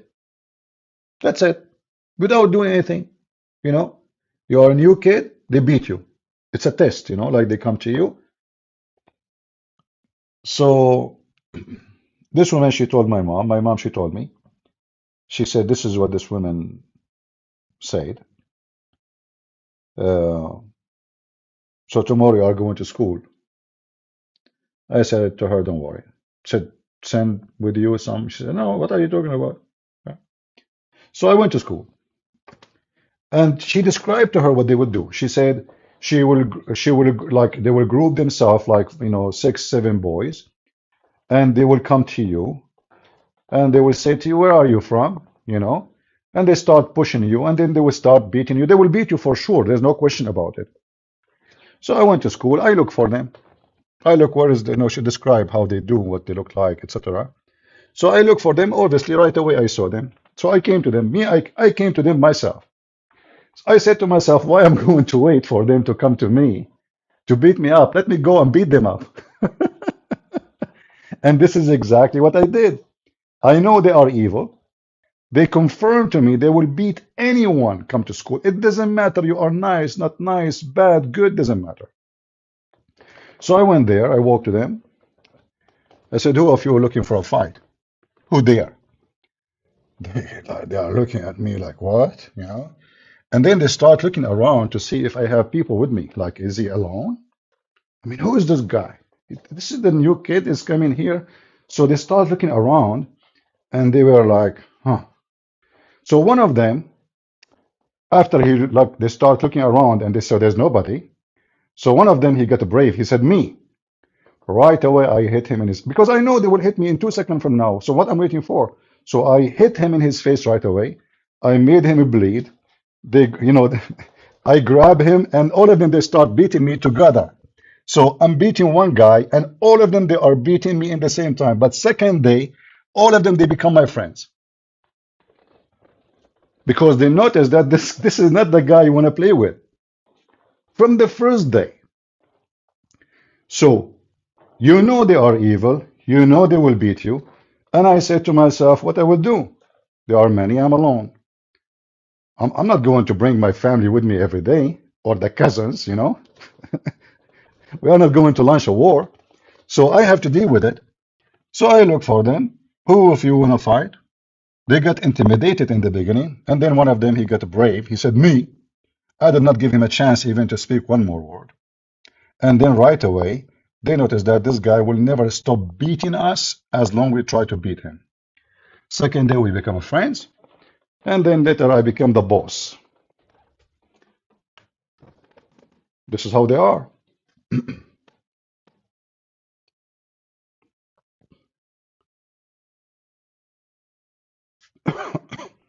And then after that, actually, if they try to bully anyone, I stand against them and nobody dare to do it anymore, you know.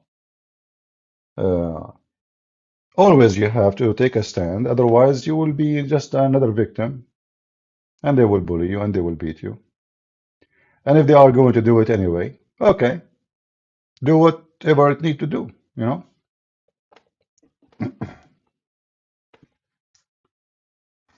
When you are a coward, everybody is brave.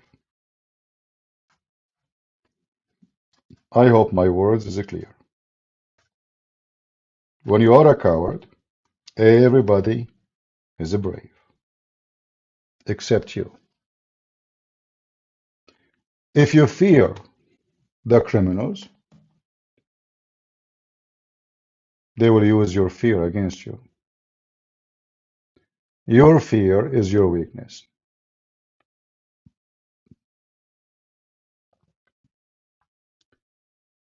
CP choose violence?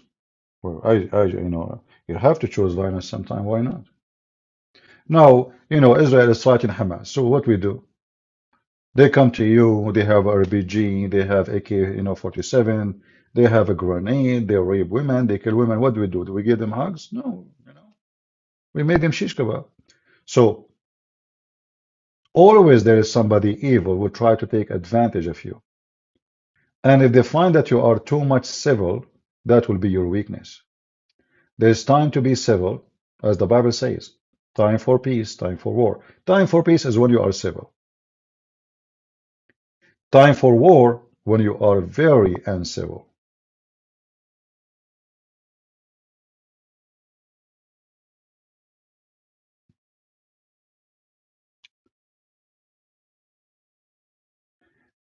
Do you drink wine as Saint Paul teach us to do sometime? I don't know, you are understanding what Saint Paul in the wrong way, what he said. You see, and I find the question is very funny. Do you drink wine as Saint Paul he teach us? This is what he teach us? Saint Paul he teach us to drink wine sometime. Are you sure? He did not teach you seven like Pepsi Cola or 7 Up? Don't you find yourself silly? And do I need anyone to teach me what to drink, what not to drink? The Lord, he says, little of it can bless your heart, little. So the Bible speaks about drinking wine as a medicine. as a benefit, not as a drunk. So drinking wine is not about you drinking. It's about you getting the benefit. So only silly people, they justify being a drunk and being stupid. St. Paul himself, he said, drunken will not enter heaven. Is that correct, guys? If you are a person who get drunk, you are not qualified to be in heaven. Sexual immorality, thieves, criminals, liars, drunken, they don't inherit the kingdom of God. That is the word.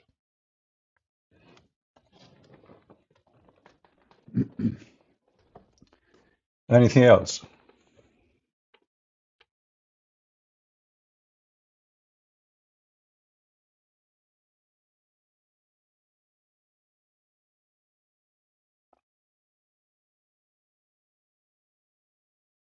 Anyone? Have you thought about making a theory about the beauty of Christianity? The topic could be to unite Christians regardless of sect. Well, this is what we do every time we go live, right?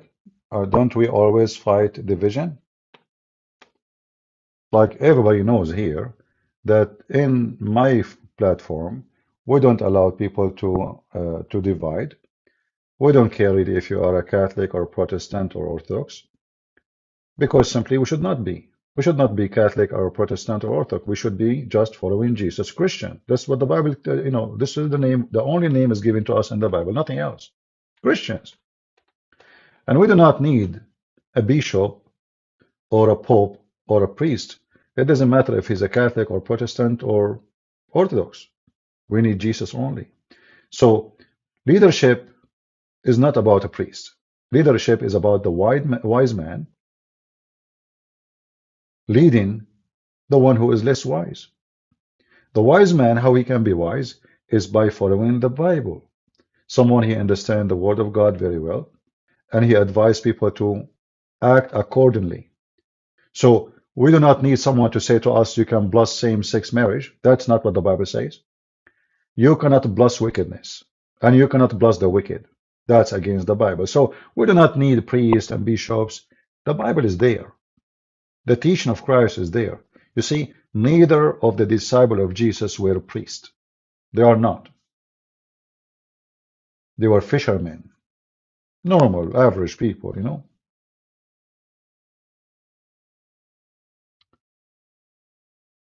I got a question about feet washing. More than half of my church endorse the washing, and other half don't. You know, first of all, what kind of a church endorse and other half don't endorse? Isn't this what Jesus did? So can we deny what Jesus did? So if there is other half don't like it, that means this half don't like what Jesus did. So they are not Christians. If you are talking about it practice as a tradition, I believe this is not what Jesus he wanted us to do.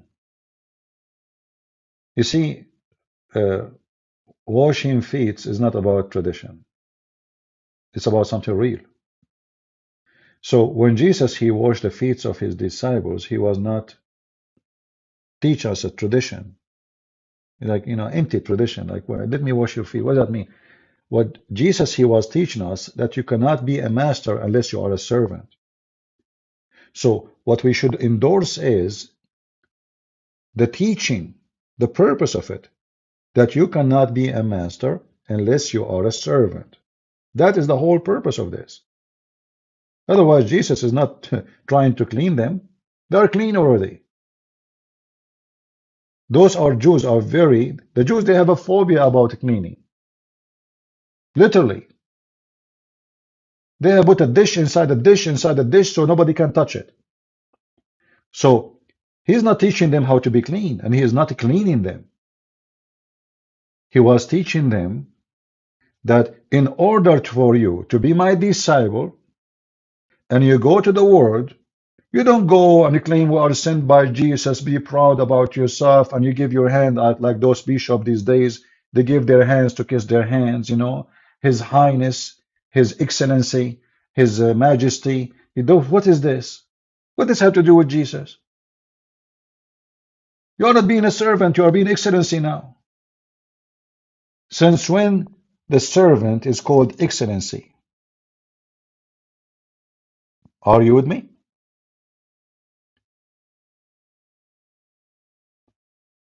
If I am your servant, you don't call me Excellency or Your Highness and Your Holiness.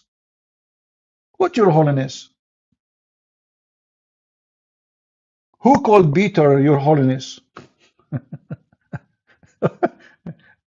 Who called Paul Your Holiness? I mean, this is real. See, this is why we have to be careful. There's men, they took over our churches and they make it a source of power. So now I am Excellency. I have a power over you. Christ himself never been called Excellency. Is that correct? Or I'm making things up?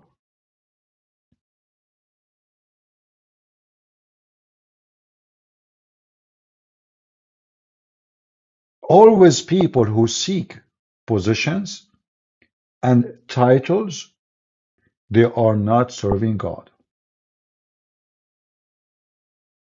You know, sometimes people, they call me Pastor or Christian Prince. I say, don't say that. Okay, minister, don't call me minister. Did I say I'm minister? I'm not. I'm nobody. Don't give me any title. The second you give me a title, I lost it. I lost my position.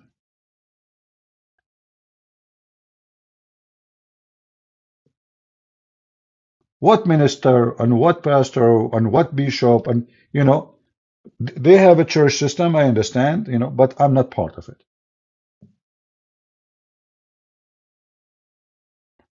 Don't give me a title. And even the word servant, I don't fit for it.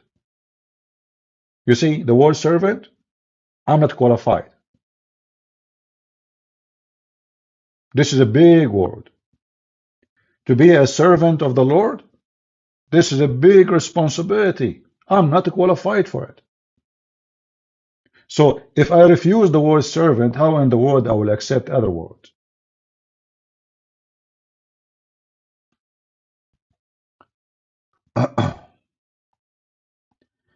So always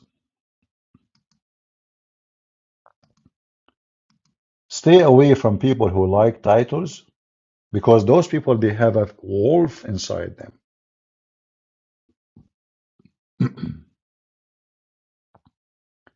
And that wolf make them fight for higher position in the society, in the community.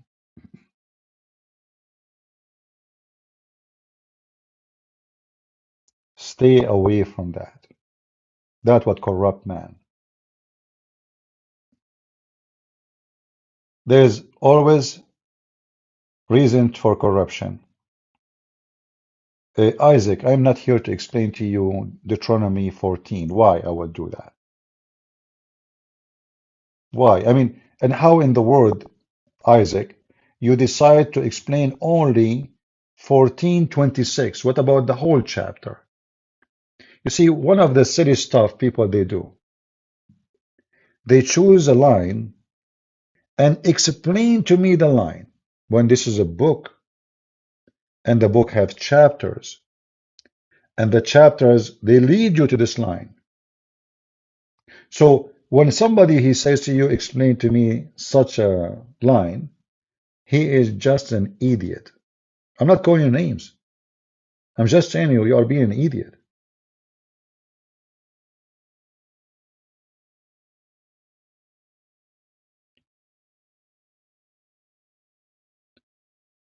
In order to understand a book, you read it. You don't read a line. And if you read a chapter and you could not understand a line, that means you did not read the chapter. You are reading lines.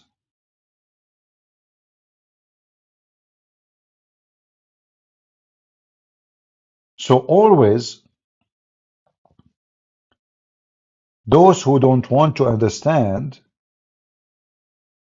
they pick up a line and they focus in one line because simply they don't want to read the whole story.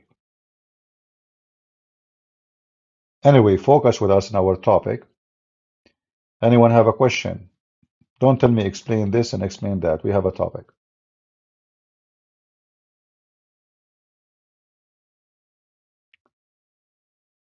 How long did it take you to study Islam to be able to argue on such a high?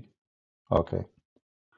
Well, it's not about time. It's about, let us say hard work. Because time is very important for sure. And we need time. Like you need to read a book, you need time, right? But it's not really the time is the issue. You can educate yourself in 3 years more than somebody in 20 years. Why? Because in the 3 years you spend good. Actually, there's a homeless I see every day. I don't know even if he's a homeless, actually. I'm not sure. Because you don't take money from anybody. This guy, he sat and he have a book, and obviously he have maybe bad vision. So every day I see him in the road sitting, he is reading, even in the cold. The first thing I said to myself, how much education this person he have? I assure you he is very, very, very well educated. I mean, this guy, he is a reading machine. And you can tell he enjoy it. He don't see even anyone walking by. All people walk in the street, he don't see them. His eyes is in the book. So education is not about how long, how many years. It's about how much you spend of your time on your education. If you go, the day is 24 hours, right? We spend 8 hours at least sleeping. Those are gone. So by the age of 60, you slept 20 years. 20 years of your life is gone, totally gone, for nothing, just snoring. So imagine if you give from your day just 2 hours.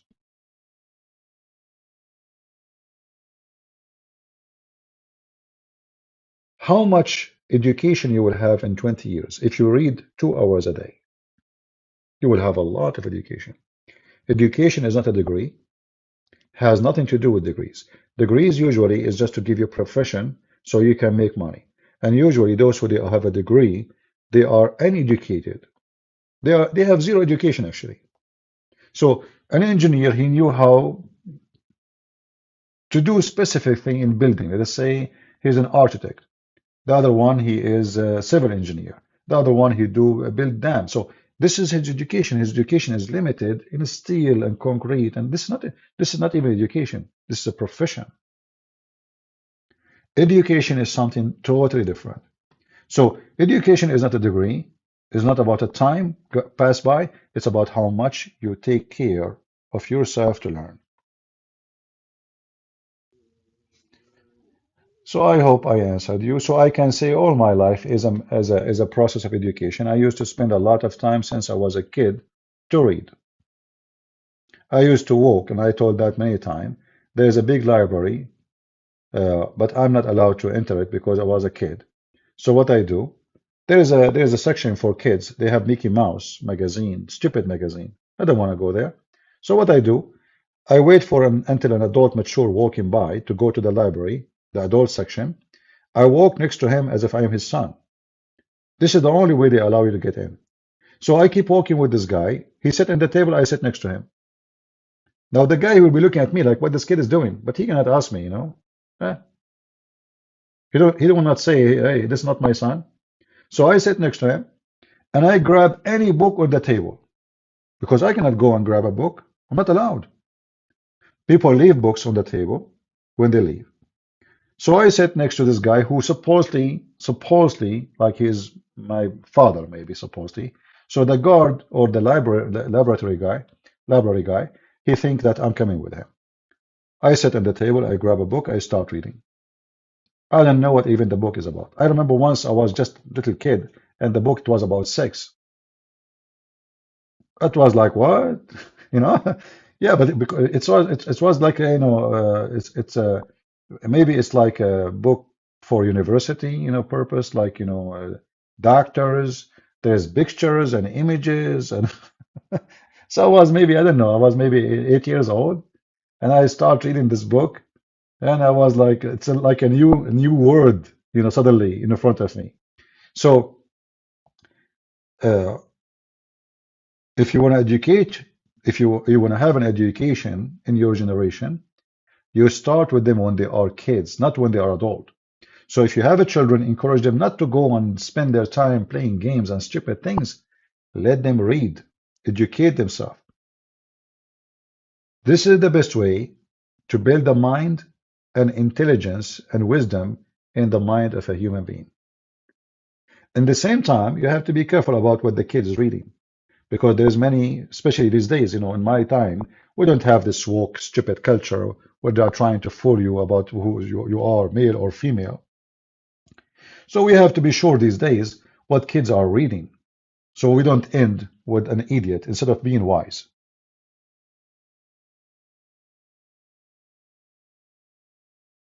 Uh, all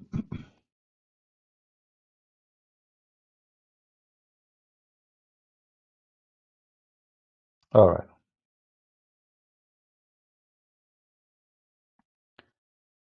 Got it saying, are you afraid that someday a Muslim will find you and harm you? Also, what made you start to learn about Islam? My friend, I'm the last one who afraid of somebody to find me. And who said to you, Muslim, don't find me? I'm very well known. Trust me. They knew everything about me, especially countries. Uh, you know, uh, uh, uh, I publish my books with on Amazon. I have my books copyrighted by my name. So if you think I'm not known, you are mistaken. Secondly, I fear nobody. I'm a person who like to be private. I don't like to be in camera. I don't like the celebrity thing, Uh, I enjoy it this way. I'm not seeking, people to know me. I don't care. But if people know me, who care? I fear nobody. I'm the last one who fear death. Since I was a kid, if I mention things I went through, I mean, you will be terrified. I never ever felt insecure. I joined the army. I've been in war. I am very well trained. I carry guns since I was a kid. Have nothing to do with Muslims. Uh, this is how I grow. So some people like to be famous, put their image, their picture, interview. Like now, if I am a person who go in camera, there's many TV shows will invite me. But because I don't, they will not. I've been offered many opportunity to be in TV show, but they want me to, I said, no, I don't do that. Sorry. But there's many people, they would love it because simply that will make you famous, will even bring you a lot of money, you know. But I don't, and I don't care for that. So people who think that I am worried about people to harm me, if I'm worried about people harming me, I will never speak one word. Why I want to do that? If you are a coward, you will never dare to open your mouth against Muhammad. This is not the guy you want to play with, He's the devil. So being coward and speaking against Muhammad, it doesn't fit. They don't work.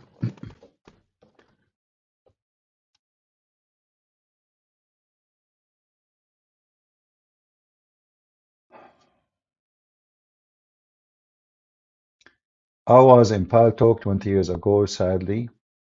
I was in a group bashing and cursing Muslims.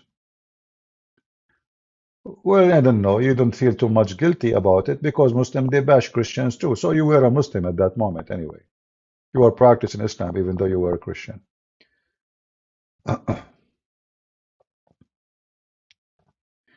The purpose of education is the moment you need it. True and false, because education simply, it's a supplement for happiness, which means it's every moment.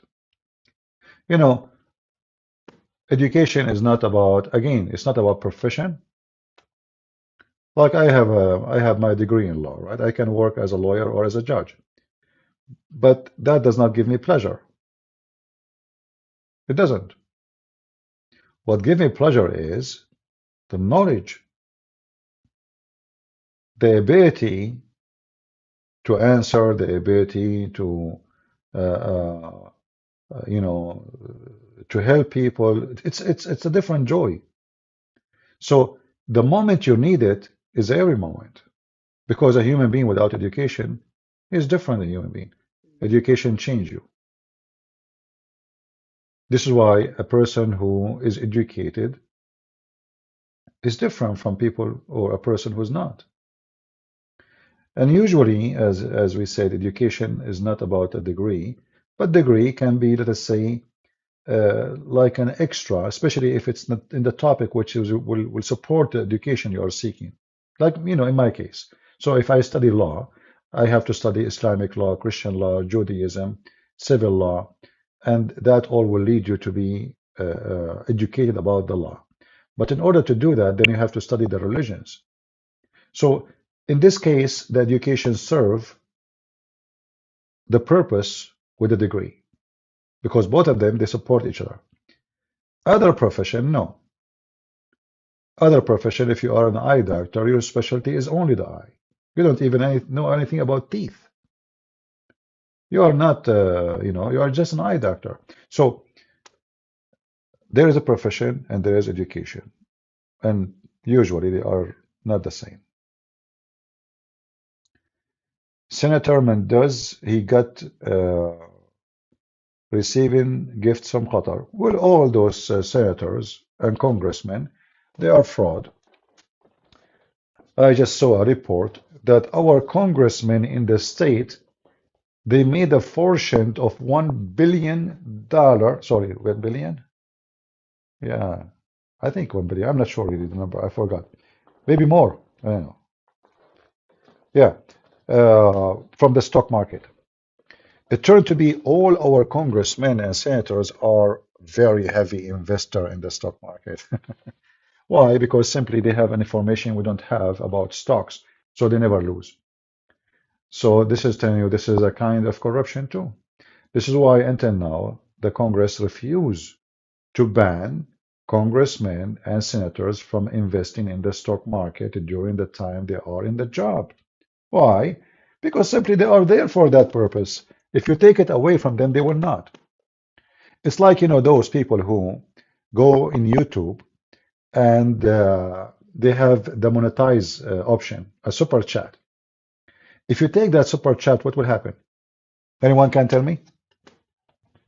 If you take the super chat from some who come to YouTube, supposedly they are Muslims or Christians. If you take that super chat from them, what will happen? They will not come. They will stop coming to YouTube. Is that correct? In fact, without mentioning names, some of them, because monetizing is gone from their chat, they stop coming totally to YouTube. I'm not going to say the name. So, are you here coming to teach about to fight and to do the right thing, or you are here for the money? Obviously, you are here for the money. So the congressman is the same. If you stop them from investing in the stock market, they will not be in the Congress, because simply by being in the Congress, companies, they have to share secrets with the Congress. And we're talking about the huge companies, not somebody making falafel. So you take the super chat from those people who they are in YouTube, they will stop coming to YouTube. I have in Rumble, if I go right now in Rumble, you can donate to me. In Rumble, you can donate, by the way. I don't go there.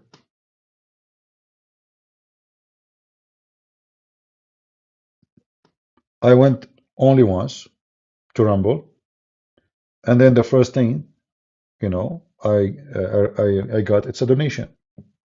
So if I'm a person who is seeking donation, I will never come to YouTube.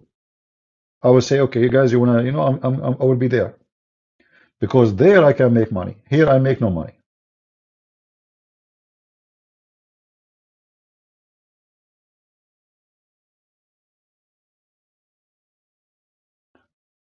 Again, it's about controlling the wolf inside you. This is what was our topic today. The wolf inside you will tell you to get more, to make more. You buy a new car, a big house, etc. The wolf, he need, you know, you need to feed the wolf. So either you are a person who is satisfied and you are happy with what you have, regardless if it's too much or little, or you will never be satisfied.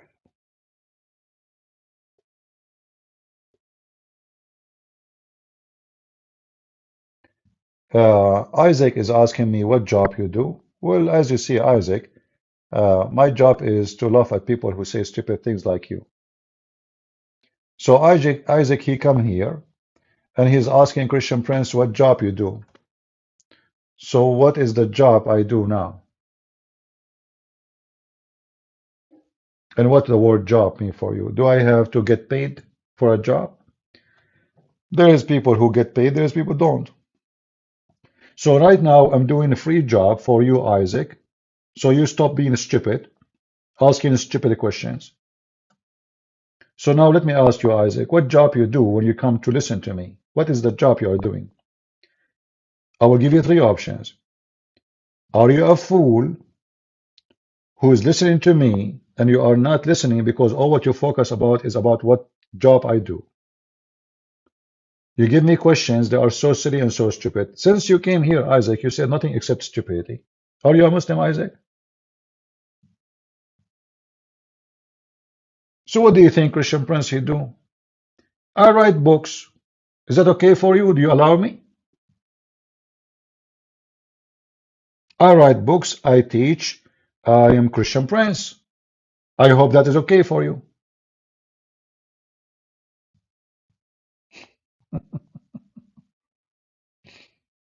I hope, Your Excellency, you will not be upset with the job I do. All right.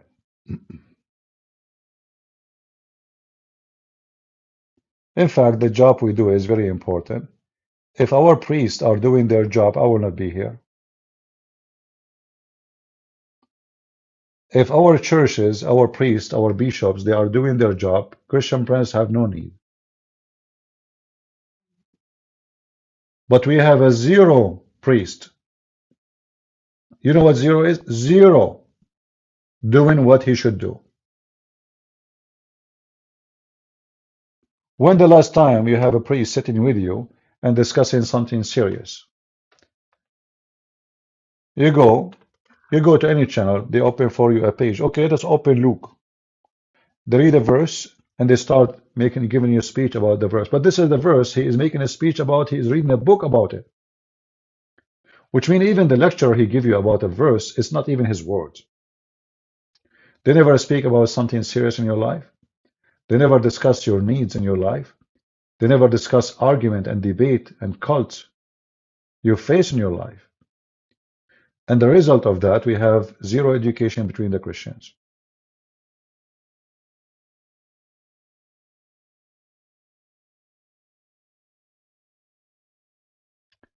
I would love to hear a debate between you and Rabbi Youssef. I don't know who is Rabbi Youssef, but anyone is welcome to call me. Let him call me. I don't know who's he.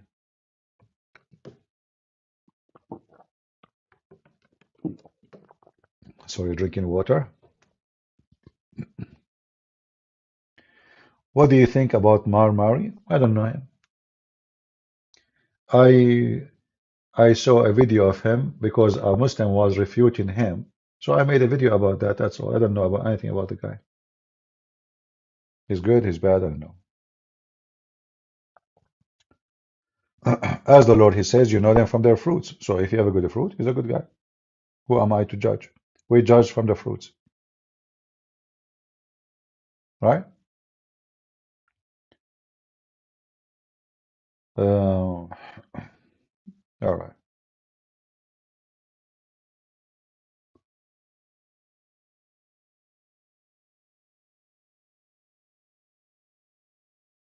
Yeah, Isaac, you have to be careful. You see, first of all, there's a question you should not ask. Isaac, how old are you? Are you like 6 years old? So, a person going in public forum like you two, do you think I'm going to tell you everything about my life? In fact, let me share this with you. People who go in public forums and they start talking about their private life, I'm talking about really private life, they are immature because this is the business of nobody. And it doesn't help him. It doesn't help the society. So a guy, he have a fight with his wife, he start talking with everybody. Why you want to tell everybody? What is the business of the people? Why you want to put your laundry everywhere? If you are in the internet for a purpose, and the purpose is to serve the Lord, and you are not the point of interest, then don't put yourself in the point of interest. Otherwise, you are seeking it. And then people will laugh at you because now people, they will get involved in your private life. Some they support you, some they make fun of you. All because you share something you should not share. A person, he have a fight with his son. He posts in Facebook, my son today. Why? I mean, now everybody his nose is in the story. Why you want to do that? So when you ask a question to somebody, if you know already that he is very private and he is wise, then he will never give you the answer which is not wise to ask. So don't ask private questions because it's not of your business. Don't put your nose in a place you might get you a bad smell. I'm not like others. So if you are here to investigate, you are being stupid. So you are roasted for being stupid, not because you are smart. I think in the region I live in, it's not really church, which would baptize my non-denominational. Okay, I will get baptized when I move to other country. And no, you can get baptized in any church, no problem, because baptism is not about the church, it's about God. Get baptism, let us say there's an Orthodox church, go, get baptism there. Catholic or Protestant, who care? That's not important. The important is the baptism itself, you receive it from God, not from the man. So this is not a reason not to get baptized, my friend, you or your child. So don't think in such a way. I don't receive my blessing from man, I receive my blessing from God when I get baptized. Ex-Muslim Yasmin Siddiq in the chat is asking what should she do if she become homeless for being ex-Muslim in heart. She is asking for your advice. We cannot give speeches about what you should do. I mean, talk is cheap, right? I can say to you, God will provide you, but that means you don't know. I mean, God will not pay for your internet, right? Or your electricity. God will not pay for your food. So here we have to be realistic. But the question is, why I will be homeless because I become an ex-Muslim? Don't I have hands? Can't I work?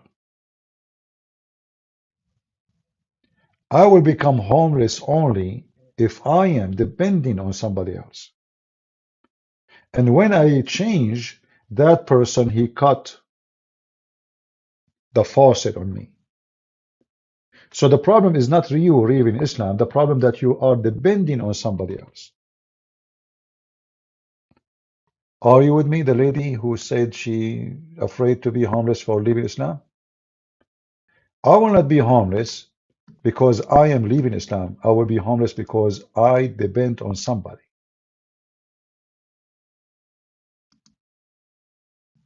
I will tell you what happened to me when I was less than 18 years old. My dad, he wanted me to go and study to be a doctor. I hate hospitals. Even now, if I get sick, I don't go. I mean, I will not go to a hospital. I mean, even if it's something serious. So he wanted me to be a doctor. I said no. He said, if you don't, I will never give you a penny from now on. I wasn't even 18.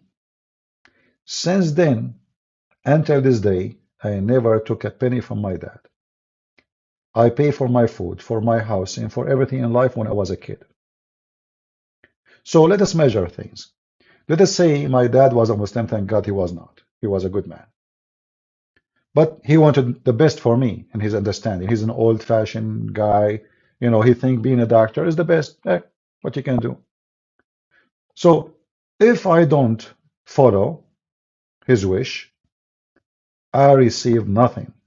And this is exact what happened. I know him. He keep his words. He's a man of his words. His word is a contract, and my word is a contract too. So he said no, I said no, never took a penny from him again. I never asked for a penny. Why? Because then I decided to depend on myself to support myself.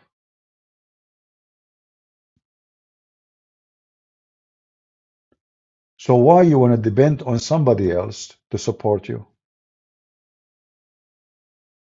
You will never be homeless unless you are a person don't want to give the effort to support yourself.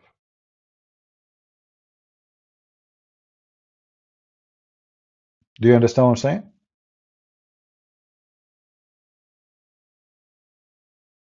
You will not be homeless. Work, support yourself, be strong. In fact, freedom have a price. And the first of freedom is not to be dependent on somebody else to pay your bills. When somebody pay your bills, you have no freedom.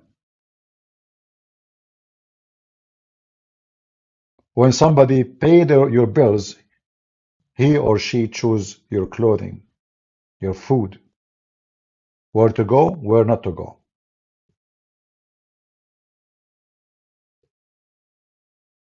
So buy your freedom. And your freedom is when you are not depending on somebody else.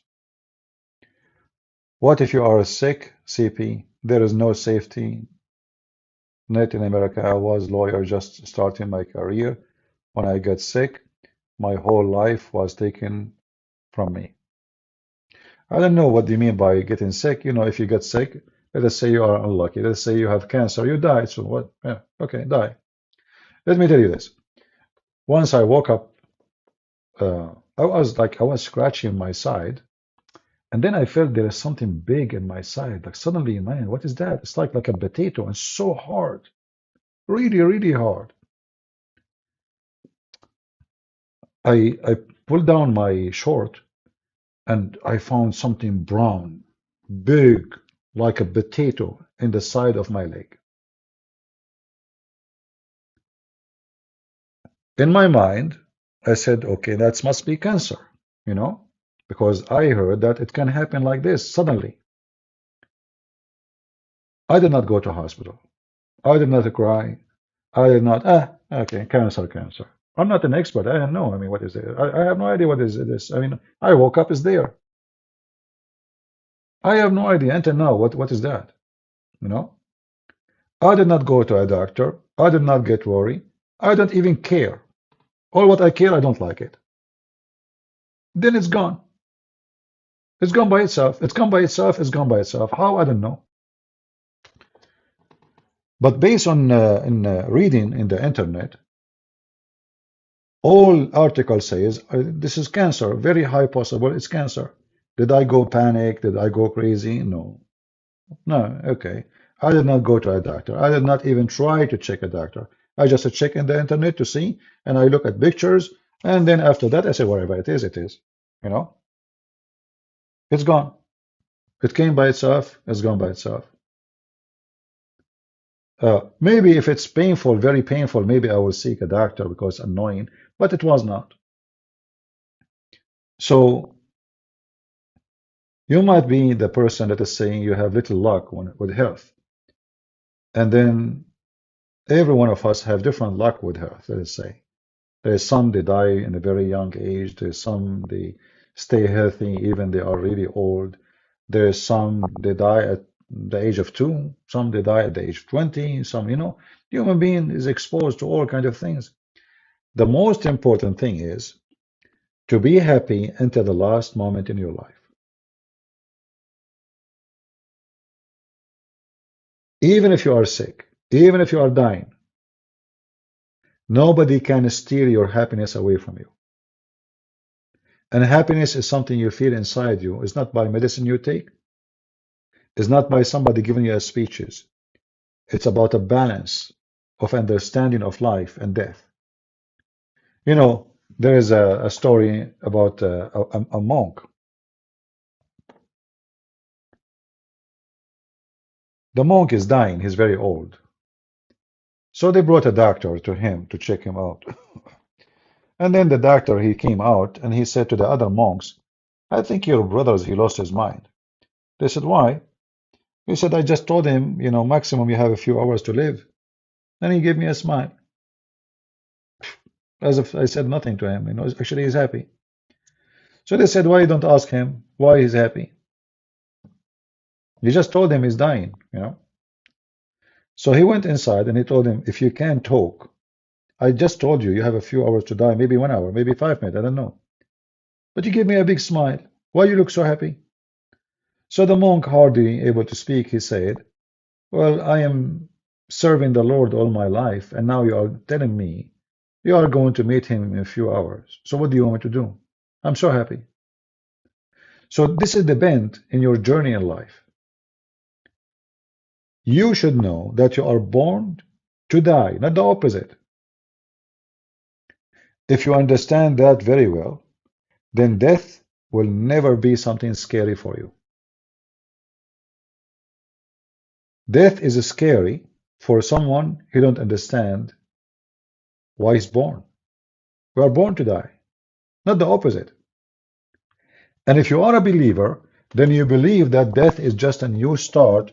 It's a new life. Jesus said, whoever believes in me and die, he will live.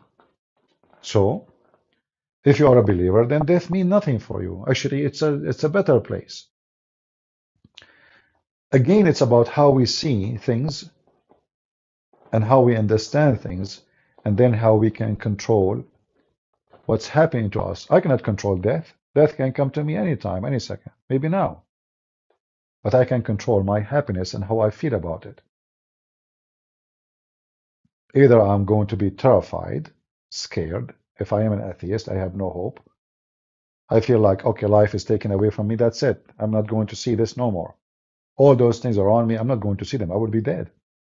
Or I'm a believer. I believe that death isn't really nothing. I'm just a believer. And there's a better place than this place where we will be with the Lord. It might be, some atheists, they think about us. We are dreamers. We are having a fantasy, stupid fantasy. But even if it's a stupid fantasy, still it feels good. You die and you are happy. Better than someone, you don't have a fantasy as they claim, but they will die terrified. However, for us, we believe it's not a fantasy. We believe it's reality.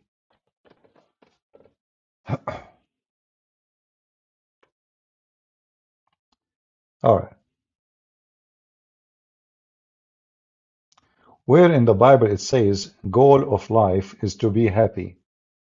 Maybe stick to Islam where your experts is. I don't know, V. I think what you just said is very stupid. The whole Bible is about to be happy. Guys, who agree with this idiot? Sorry, I have to call you an idiot.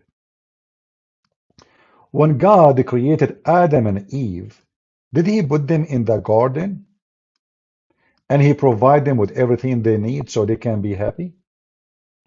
Is that correct, guys? Why it was a garden with everlasting life if it's about sadness? So V, you are just an idiot. Stick your testicles somewhere out of here. Don't come here. You are just a potato trying to, like, you want to show us that you are smart and you know better. The whole Bible is about being happy. The wage of sin is death. Is death something happy? So when Adam died, he was happy, or when Adam having promised the eternal life in heaven, which one is happy? You are just an idiot. You know, V, you are a person who present for me a diarrhea. Like, people, they have a good meal, and then there is a guy, he flip his ass in the table and he starts farting. Don't come here again. You are just an idiot. Stick to Islam, Christian Prince. Since when the Bible is about being happy? The whole Bible is about being sad if you are away from God. You are just a donkey, certified one. And now you're additional to be a donkey. I made your ass red like a monkey. The whole Bible is about being happy. Everything in it. You rejoice. If we go right now and search for the word rejoice in the Bible, how many words will we have? Joy.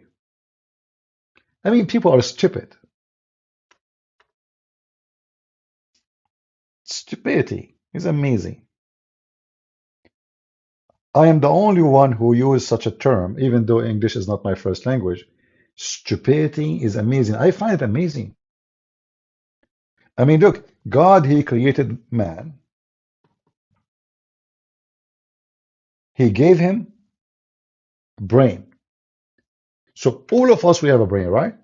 And then you got this guy, V, Christian Prince. So since when the Bible is about being happy?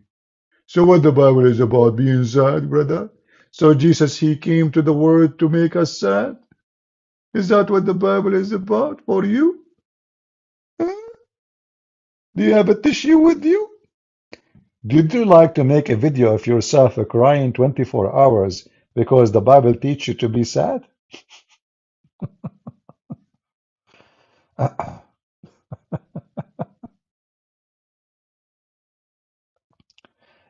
don't know if this V is a male or female, but I say to you, don't get married, whoever you are. I mean, your spouse will commit suicide, obviously. Uh, I think I will give up my question. Why, Kermit? Are you a V?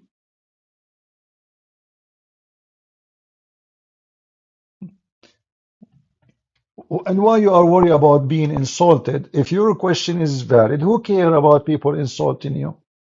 But maybe you are afraid that your question is stupid and you are being stupid. That's why you are afraid of being insulted. But if your question is wise and then they insulted you, that means they are stupid, not you.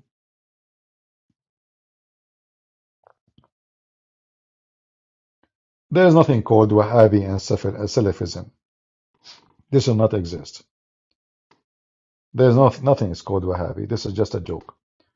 Muhammad ibn Abdul Wahhab, he is one of the helpers of the first king of Saudi Arabia to establish his kingdom. All what he did, he says we follow the prophet. That's it. So what does Wahhabi mean? There's nothing. There's no such a thing.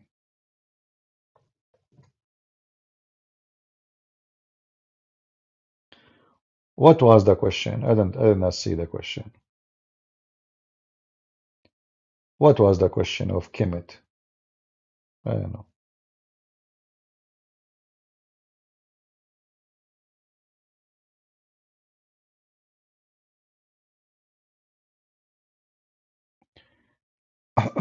know. I would like to find out more about Syriac and Syria now. Where you do suggest me to start reading from? Well, there is a book, it's called The History of the Church. I forgot the name. I know the name of the book, but I forgot the name of the author. Maybe you can search for it and you can find, because it have a lot of history about that territory.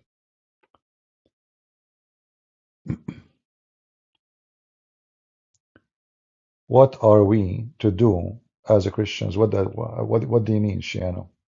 I'm not sure what the question is.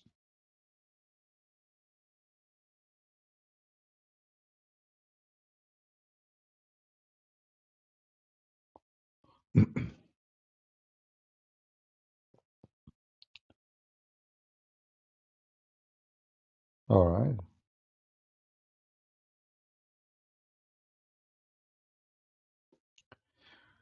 Somebody saying maybe happiness is not our target, but following Jesus. No, no, no. You see, following Jesus is about being happy too. Who said, the whole Bible is about rejoicing with the Lord. Isn't it the Lord, he says, happiness in the kingdom of heaven for one soul is saved? Is that true? So the whole idea of saving souls is about happiness, even for God. So God in heaven, he himself seek happiness. How? By saving you. He love you. Which means it's about love, and love bring happiness. That's why the Bible says love never fail. So those who claim and they say, hey, since when in the Bible it's about seeking happiness, that is a stupid statement. Do you recommend Robert Spencer to study Quran? I cannot say yes, I cannot say no. I never read his books. I don't know. I cannot judge the guy book without reading the book. That would be silly. But I say that I heard Robert Spencer many times, and he said many wrong things. As an example, like we are now talking about Syria, Robert Spencer, he said Syrian are the Arab. Since when? That's absolutely wrong, false. Syrian are the Syrian. This is their name, Syrian. They are not Arab. Their language is Syriac. But maybe he meant now, I don't know. But the Syrian are not Arab. They are not.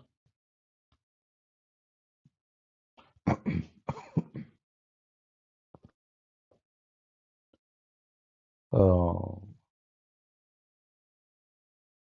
I I found that most of people who don't know Arabic, they make a lot of mistakes. You see, the key to know that area is either to know Arabic or to know the Syriac language. In fact, knowing the Syriac is extremely important because by knowing the Syriac, you can open a lot of mystery in Arabic language. For Arabic language is based on the Syriac, which means if you know both languages, you have a treasure. If you speak Arabic very well and you know Syriac very well, then you can open the treasure, and that will help you way better to expose Islam.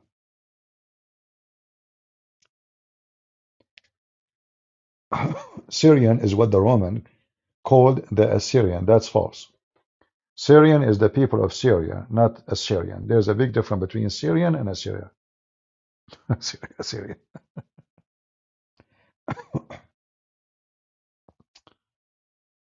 Hmm.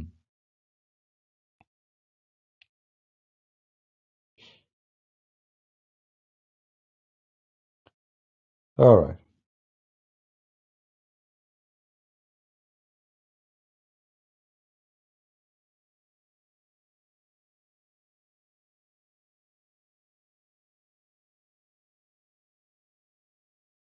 All right. So Arabic is a broken Syrian. No, no, Arabic is not a broken Syrian. Arabic is born of other languages. Most of it is coming from the Syriac language. Arabic is a collection of languages.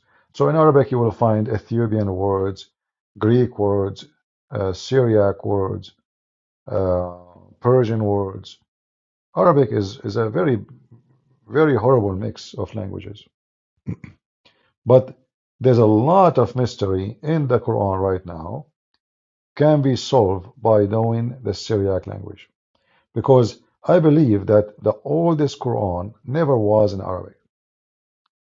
The more I study, the more I read, the more I know. I am more convinced that what the person, his name is Muhammad, never existed an Arab person, obviously. And the Quran never was in Arabic. Actually, the word Quran is not an Arabic word. The word Quran obviously is coming from the Aramaic. قرأ, قرأ, ورأ, which means he said what he saw. He said what he saw. What Muslims they say, Muhammad he claims supposedly that he recite Quran, but you cannot say Quran is recitation because it's not. قرأ ورأ. So you have to see something to read it.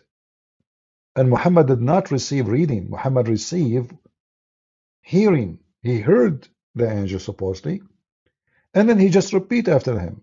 So the word qira'ah or Quran does not fit with the nature of the story or let us say, the story itself. Can you speak Aramaic? No, I cannot. I know little, but not enough to say I speak. Very little. The little I know is about things I study, about certain words, certain sentence, like going deep, dive inside them to know what they mean. But I don't speak the language.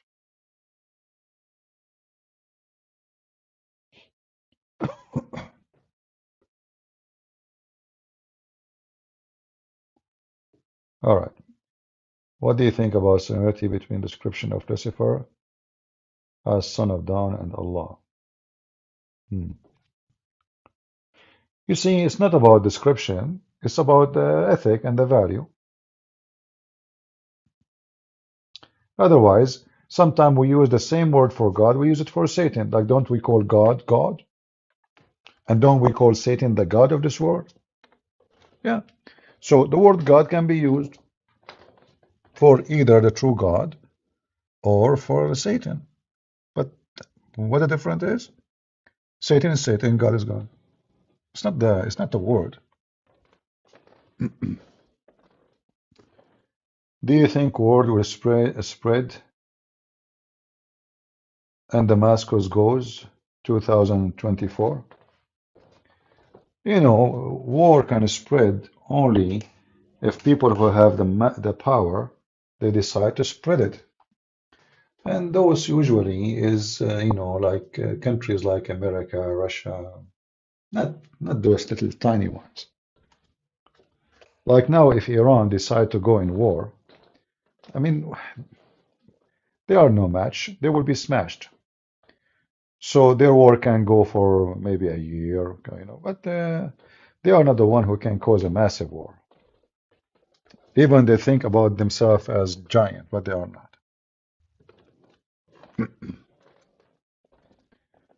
Do you put teaching of Christ into the lives?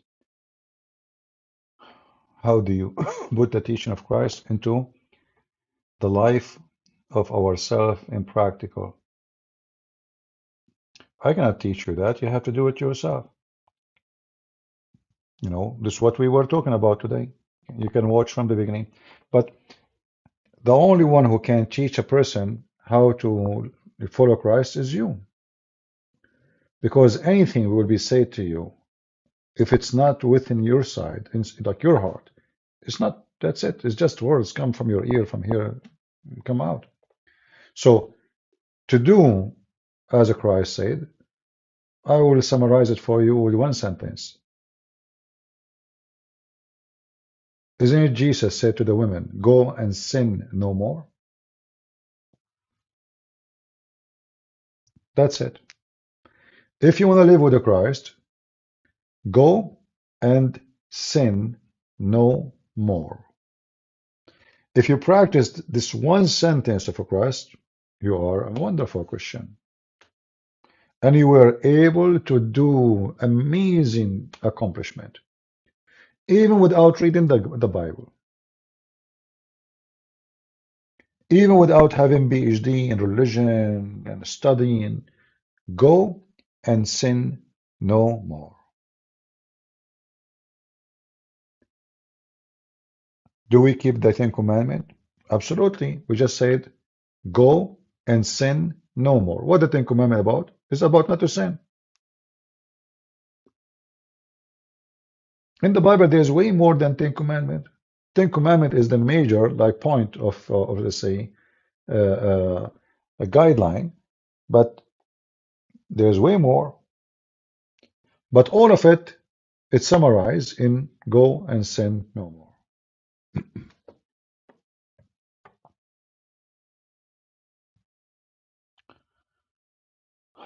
When I ask Muslims in Indonesia what is Allah, they always say Allah is the Zat. That claim word mean nature, essence.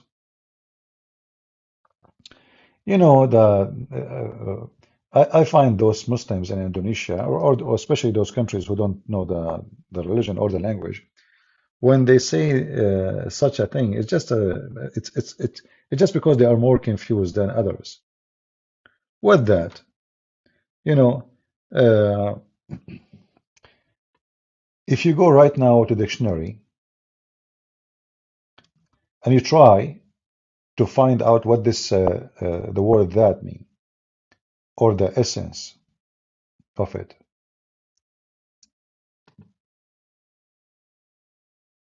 you will find that according to the Quran, uh, Allah don't have a soul. He don't have a let us say a spirit. Sorry, that will be better. He is not a spirit, and he have no spirit. Yet in the Quran it says that Allah He sent His spirit. So He don't have a spirit, but He sent His spirit. So the spirit is something He owned, but He is not a spirit. In the same time, when the Muslim they try to talk or they speak about the word that, it's very silly because this God have no nature in order to have such a essence. He have no nature. What is the nature of Allah? If you ask any Muslim, what is the nature of Allah? What is Allah? They don't know. As an example, when the Quran says Allah, He rose above the throne. Okay, so the nature of that God, is it a nature of something physical, move from place to place, or doesn't? Muslims don't dare to answer. But if you read it, you will see he is moving, obviously, from place to place. In fact, he is sitting on the chair. And the second you ask them about that, they say nobody knows anything about Allah. As the Quran says, وَلَا يُحِيطُونَ بِشَيْءٍ مِنْ عِلْمِهِ. They do not know anything about Him except what He told them.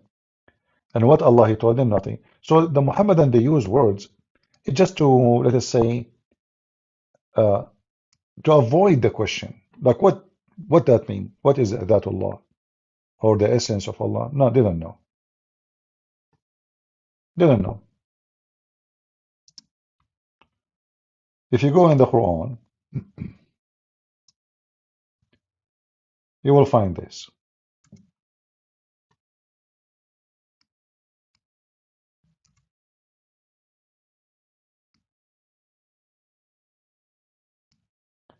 In chapter 2, verse number 25, 255, it says they know nothing about Allah.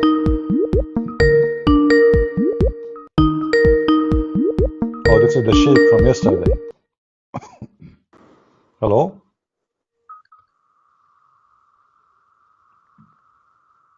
Hello? Hello, hi. Assalamu alaikum. Wa alaikum To all assalam. my Muslims. So you are the sheikh who called me yesterday, right? Yes. So why you think you are a sheikh? What is your qualification? I teach students. You teach students? Yeah, online. Where, in the mosque? Online.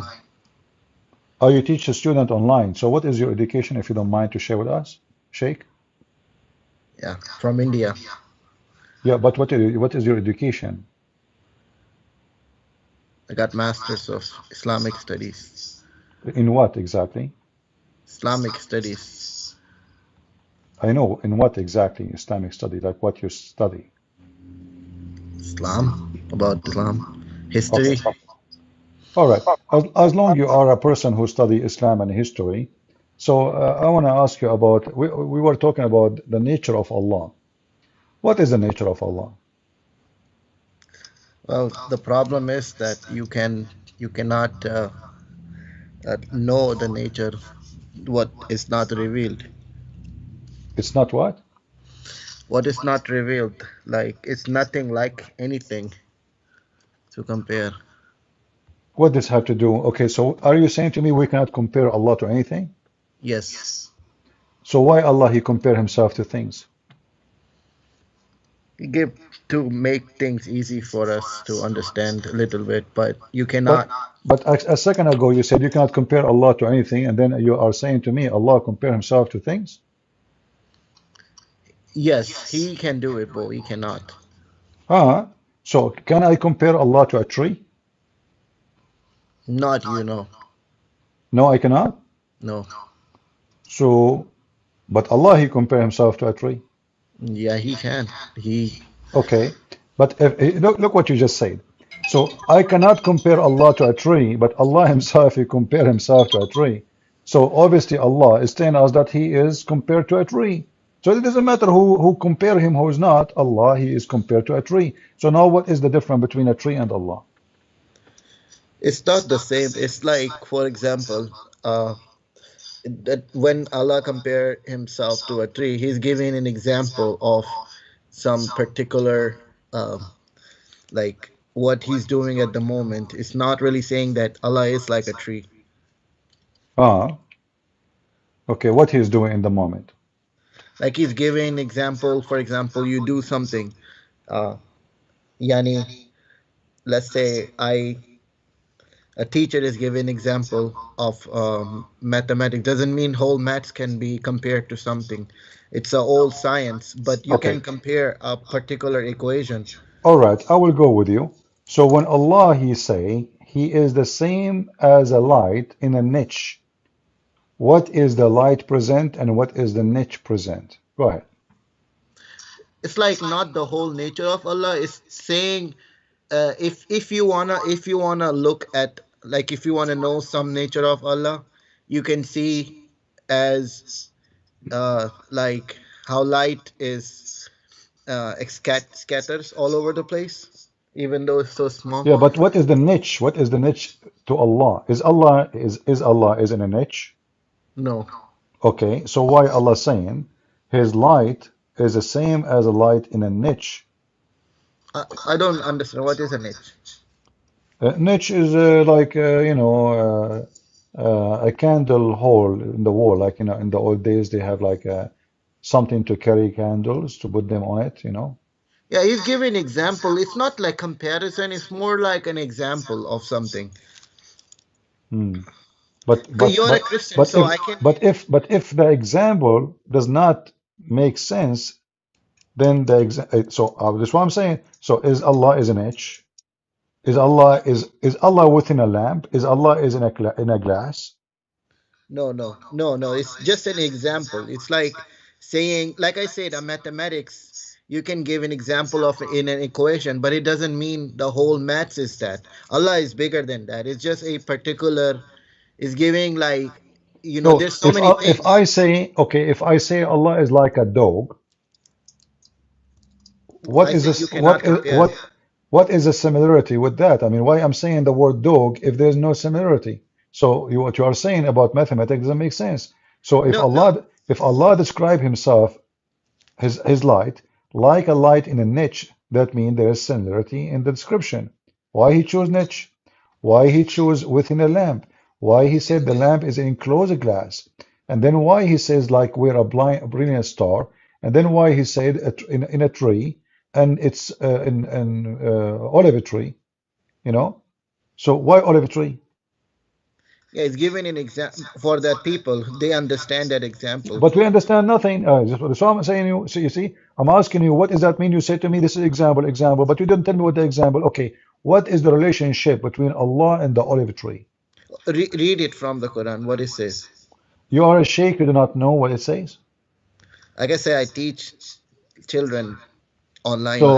So you are a sheikh who teach children, but you do not know what the verse is saying. I'm talking about. It's not on top of my head at the moment. And you have masters in the Islam, Islamic history, yeah. Islamic history. Okay, you know what? I will go with the Islamic history then. Forget about this. Your prophet, he kissed the black stone. Why?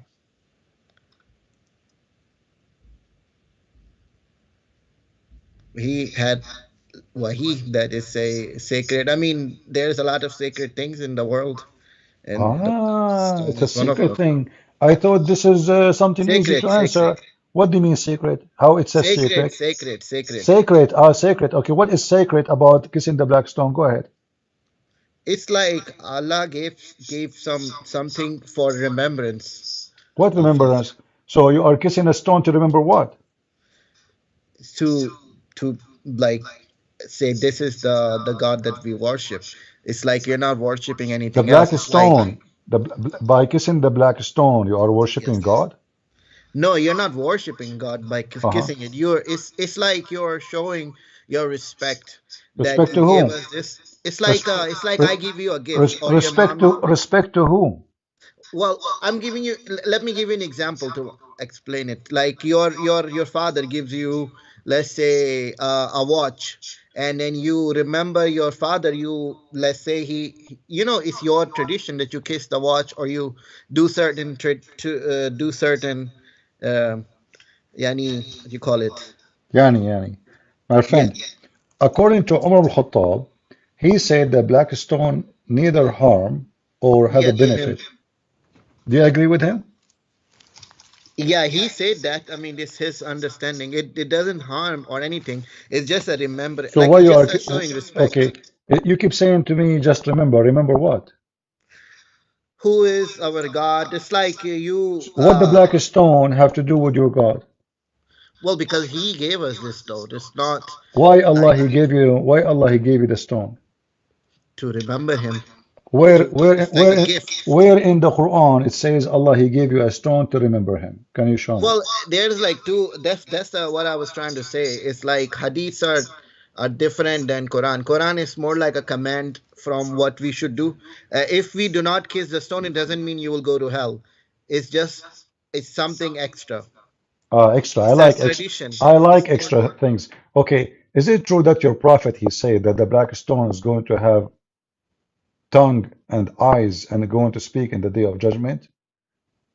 Those are more like metaphorical. Like you know how you say that even the ground will Metaphorical. sing, commit adultery. So your prophet was lying. This is not real. It's not lying. It's like saying that earth will commit adultery. It's not like the earth will, you know, start having sex with No, another no, no. person. Don't copy things from the Bible. This is in the Bible, not in the Quran. Nowhere Well, in the I'm Quran it just says giving an that. example. Like it's No, like no, a no, metaphorical language. you cannot give me example from a book. It's not your book. Same time, there's nothing to compare. We are talking about a real stone, physical stone, not a metaphorical stone. So the stone is there. It's in the shape of a vagina. It is in the Kaaba. Muslims go around it. Consider it a holy stone. Even your prophet, he said, correct me if I'm mistaken, I heard this, that if you touch the black stone, it erases your sin. Is that correct? See, that's debatable, but according to What do you the mean? tradition, yes. Are you debating your prophet now? What do you mean No, no, debatable? no, no, no. Um, there are certain hadiths you have to. I mean, like the Quran is infallible. You cannot, but certain hadith you can say maybe it has a more meaning to it. It has a deeper meaning to what is saying. Okay. So Islam is not a religion which is not as a preserved, obviously, because you are saying to me that the major part of Islam is debatable because most of Islam is in the hadith. Yeah, that's why we have people created a lot of the hadiths too. So Uh, they created their okay, sects. but isn't it the Quran itself is a hadith? It is a hadith from Allah. That's different than hadith No, from people. no, it's not a hadith from Allah. The Quran says this is hadith from Muhammad. It, well, Allah put the words in it's like, it's like direct speech No. through a medium versus just somebody else is saying. It's like Okay, hadiths are focus people with me. talking. Focus with me. Yeah. If Muhammad he said this is the word of Allah, that means Muhammad he received the word from Allah and he said those words to us, correct? Yeah. Okay.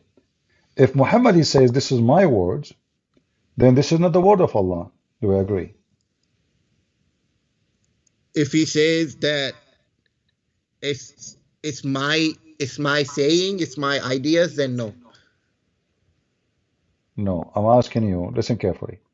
Yeah. If I say this is the words of a prophet, is it a word of prophet or the word of God? I mean, it like the voice was coming out of Prophet Muhammad Sallallahu Alaihi Wasallam's mouth. So, I mean, you have to give a more context to it. Okay, the whole contact is this is the statement, the saying of a noble prophet. Yeah. Is it is that mean No, it is the read the whole verse, like from this is the whole verse. This is the whole verse. It is the statement of a noble prophet. there should be more context to it. It's just you're reading it by itself, then it Okay, will there is sound. no okay. You can read. Okay, do you know even what I'm talking about? Yeah, yeah. Okay, what I'm talking about? Tell me. I mean, like I said, I don't know on top of my head what. So you are a teacher who is a sheikh, and you have a master degree in Islamic studies, but everything I say to you, you don't. It's not in the top of your head. I mean, I studied in India. We study in Hindi. Okay. Like I don't Okay, study in Arabic. read for me chapter 69, verse number 40. You have it on your screen? Yeah. Okay, let me see.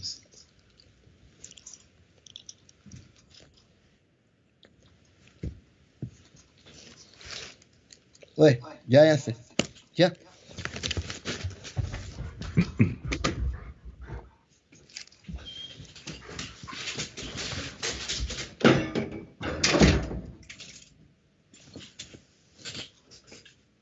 Okay.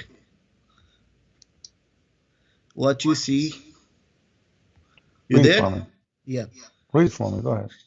No, I mean, give like go back a little bit, like to You 30. can read, no problem, my friend. You do not need my screen. You can read 10 verses before and 10 verses after. You know, the Quran is a stupid book. There's no connection between verses before it and verses after it. You know that. There's no connection. Read it. Okay, So give now me it says this is verily the word of an honored messenger. well, What words? give me the The verse. Quran. No, give me the verse. What was the surah? I just told you, chapter 69, verse number 40. 69, 40. Hold on. I know it was about a specific statement. Uh-huh. Very specific.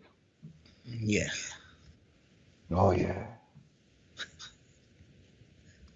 All right. So they were destroyed by overwhelming blast. 40. Oh, man. Yeah. Uh-huh. Stay hidden.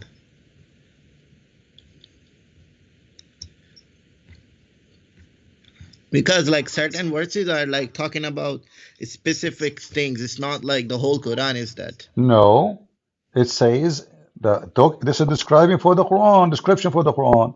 This is the words of an honored messenger. Okay, who is the messenger? You say recitation of a noble messenger. It It's doesn't not the say word. it doesn't say a recitation. It says Well, this is the words of what the translation I'm reading it says is indeed the Quran is a recitation of a noble messenger. okay, hold on. In Arabic it says, do you know Arabic? Read it for us if you know Arabic. Go ahead. I'm listening. Go ahead. Rasul Kareem, Rasul Kareem. Remember you have a master degree in Islamic studies, so you know Well, Arabic. I said in Hindi we studied the You history. are the same as Sheikh Uthman. He do not know. He claimed that he have a master degree in Hadith, yet he do not know how to read one verse in the Quran. All right. So you do not know. Now let me read for you. It says here, and this is the Arabic. إنه Rasul إن Kareem. إنه لقول رسول كريم. لقول قول is the words, not a recitation. Qawl. Yeah, the saying, the statement. It's a saying. It's a saying of a. Exactly. This is the saying. This is his own saying. This is not the saying of Allah. So this is the saying of an honored messenger. Who is the one? Who is this messenger who is making Quran? Yeah, but when you say saying, you can also read in the context of like somebody reciting something too. If you read the verse after it, you will see it's confirmed that this is the statement of a messenger. It is not the word of poet. Do you see it? Yeah. Okay. Because they are saying, okay, this guy is trying to make a point. So he's saying this is not a point, this is an honored messenger statement. So it's confirmed it's not the honored God, it is the honored messenger. Is Allah is a messenger? No. Okay. So the Quran is not the word of Allah, is the word of a messenger. Who is this messenger? It, it's not. It's Huh? not saying that. This was saying it's verily the words of honorable messenger. Okay, who is the messenger? Saying of a noble Saying, messenger. yeah, exactly. It's the saying. So if it's Allah saying, then we don't say the honorable messenger, the saying of, you say this is the saying of Allah. This is the saying of God. What it says here in front of you, this is the saying of an honored messenger. Who is the honored messenger who is making Quran?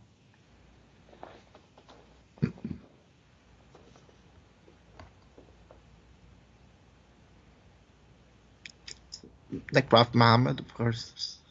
Okay, that means the Quran is not from Allah, it's from Prophet Muhammad. Thank you very much. So the Quran is not from God. This is why it's stupid and silly. No, it is. It is from God. Okay, hold on. Just to show you it's stupid. Do you see the verse? Because you are the one who says that I will have to read the context. Okay. Does it Yes. say, and he don't swear by what you see? Wait, hold on. What translation you are reading? What translation you like? Clear Quran. Huh? The clear Quran. Clear Quran? Yeah. Where is that? Let's see if we can find the clear Quran. It's called That's funny. I never heard of Dr. Mustafa Khatab. Mustafa Khattab. Okay, hold on. Mustafa. Khattab. Here we go. Khattab. Guys, clear Quran. So now this translation will make it clear? Are you sure? Let us see. Okay. And I do swear, now I do swear by whatever you say. Do you see it? Now I do swear by whatever you see. Okay. Who is Whatever swearing? you cannot see. Who is swearing by whatever you see?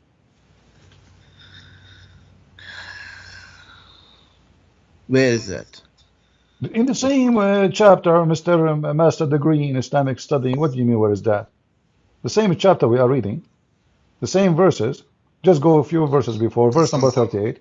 Now I do swear by whatever you see. Who is swearing? Allah. Allah, he swear. What kind of God he swear? He swear to who? Like what Allah now is swearing, He's he like is, teaching. He's huh? teaching the people. What? He's like Quran is not just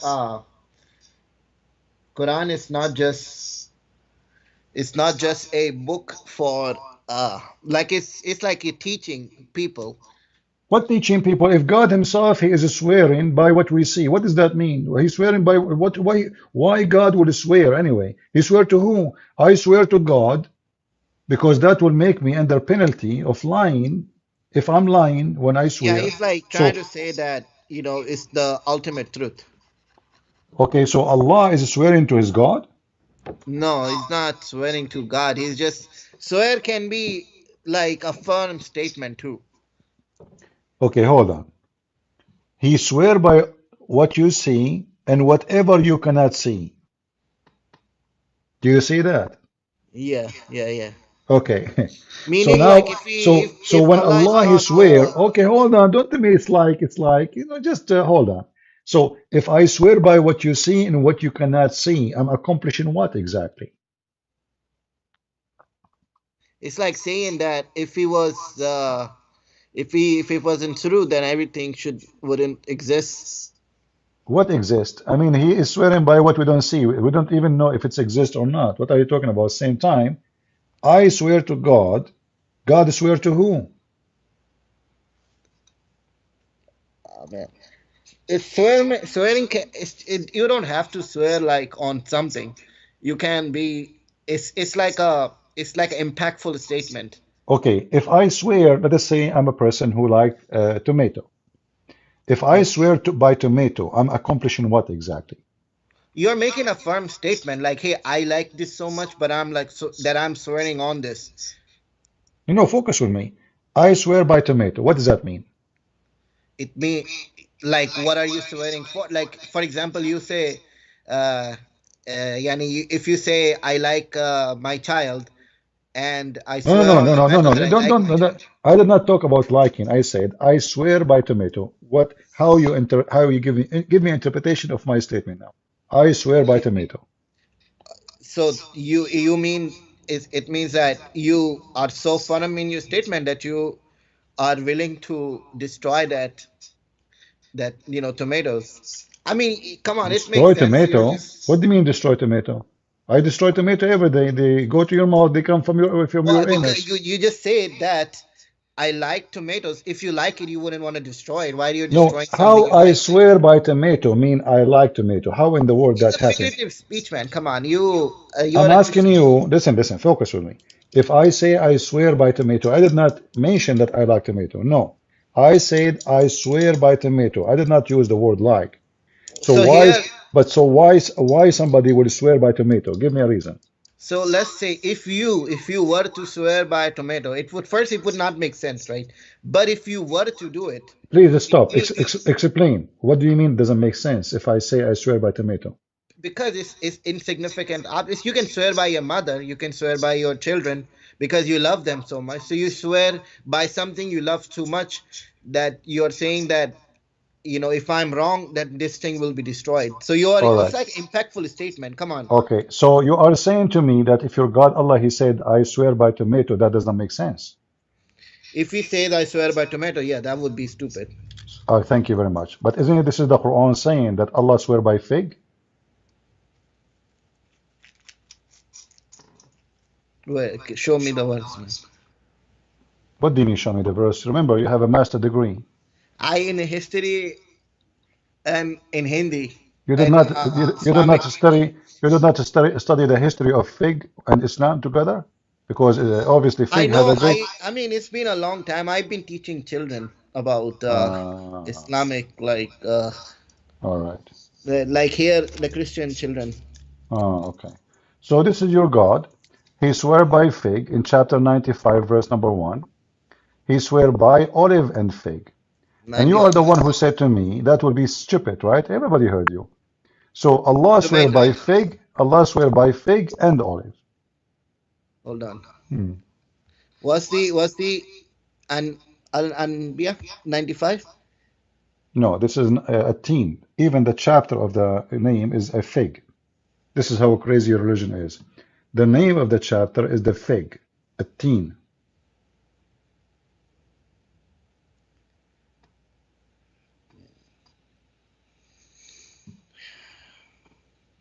Remember, you are the one who said to me, it doesn't make sense to swear by fig. You swear by your mother, by your dad, but not by Yeah, tomato. yeah, And yeah. now your God himself, he swear by fig and olive.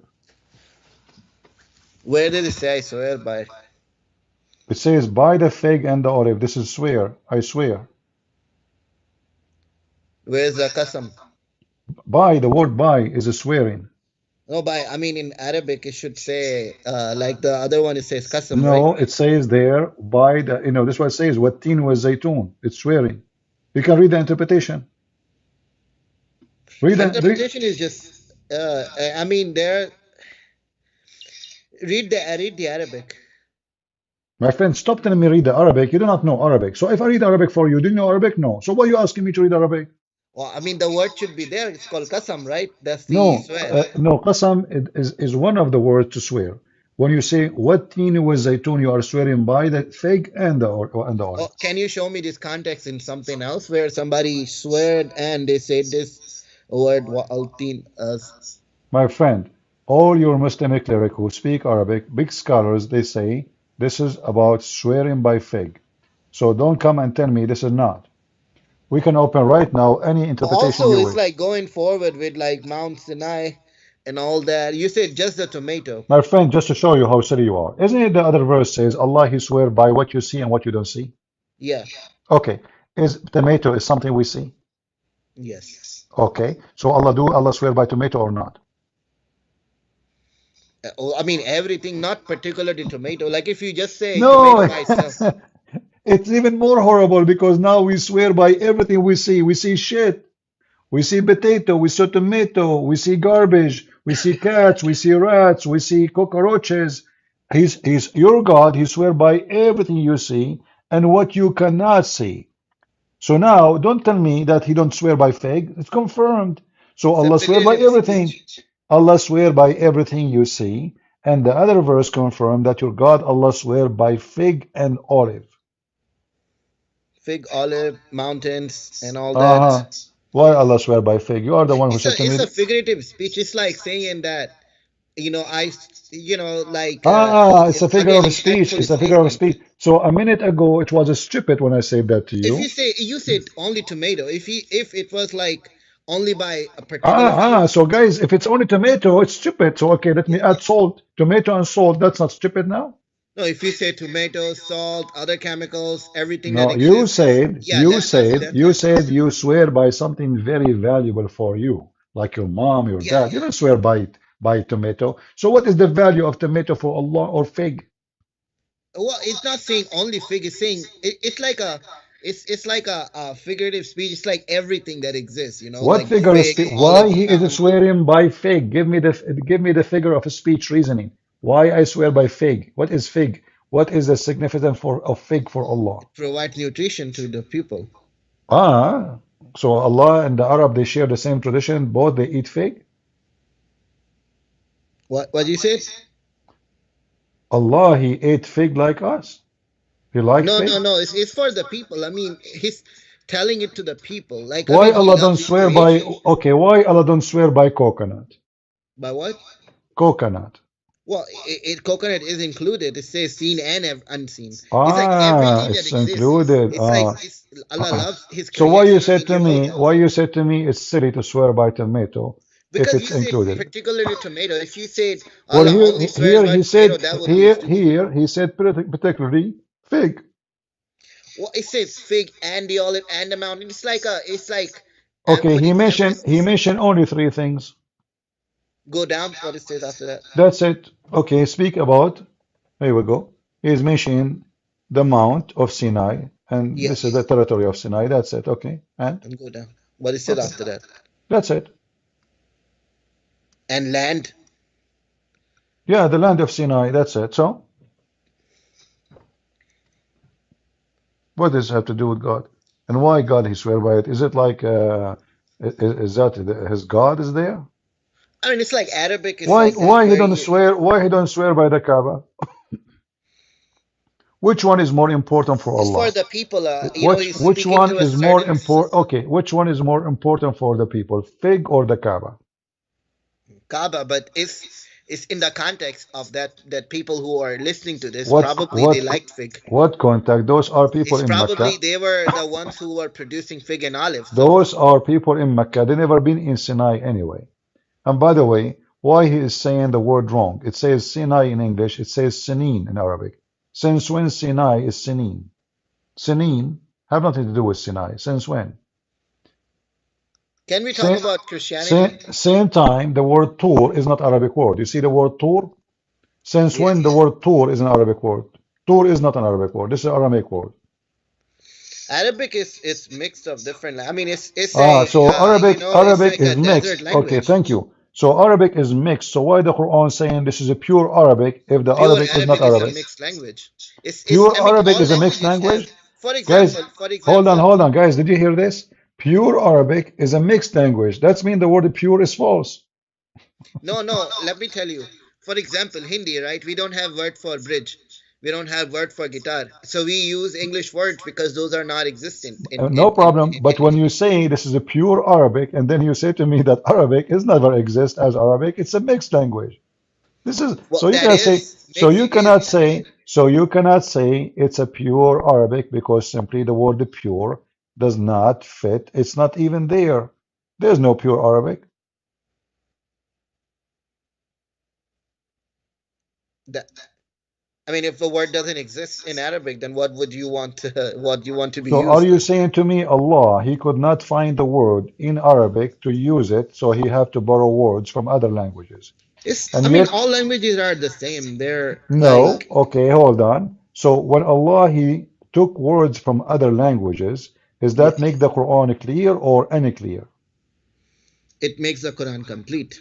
So some words No, that focus with me. Does it make the Quran clear or unclear? makes it clear. Okay. So I want to ask you to tell me what is the first verse in chapter 36, verse number 1?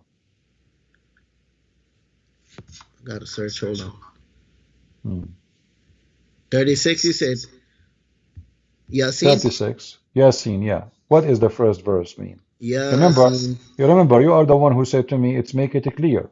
So I have to go with you now. It's clear. So now the clear Quran, and now Allah is borrowing words from other languages. How that clear to you? Give me the answer. What that word mean? Yasin. What does that mean? Yasin is said to be like certain words are put there to protect them from Really? It's a yeah certain word. It's a what? It's a certain word.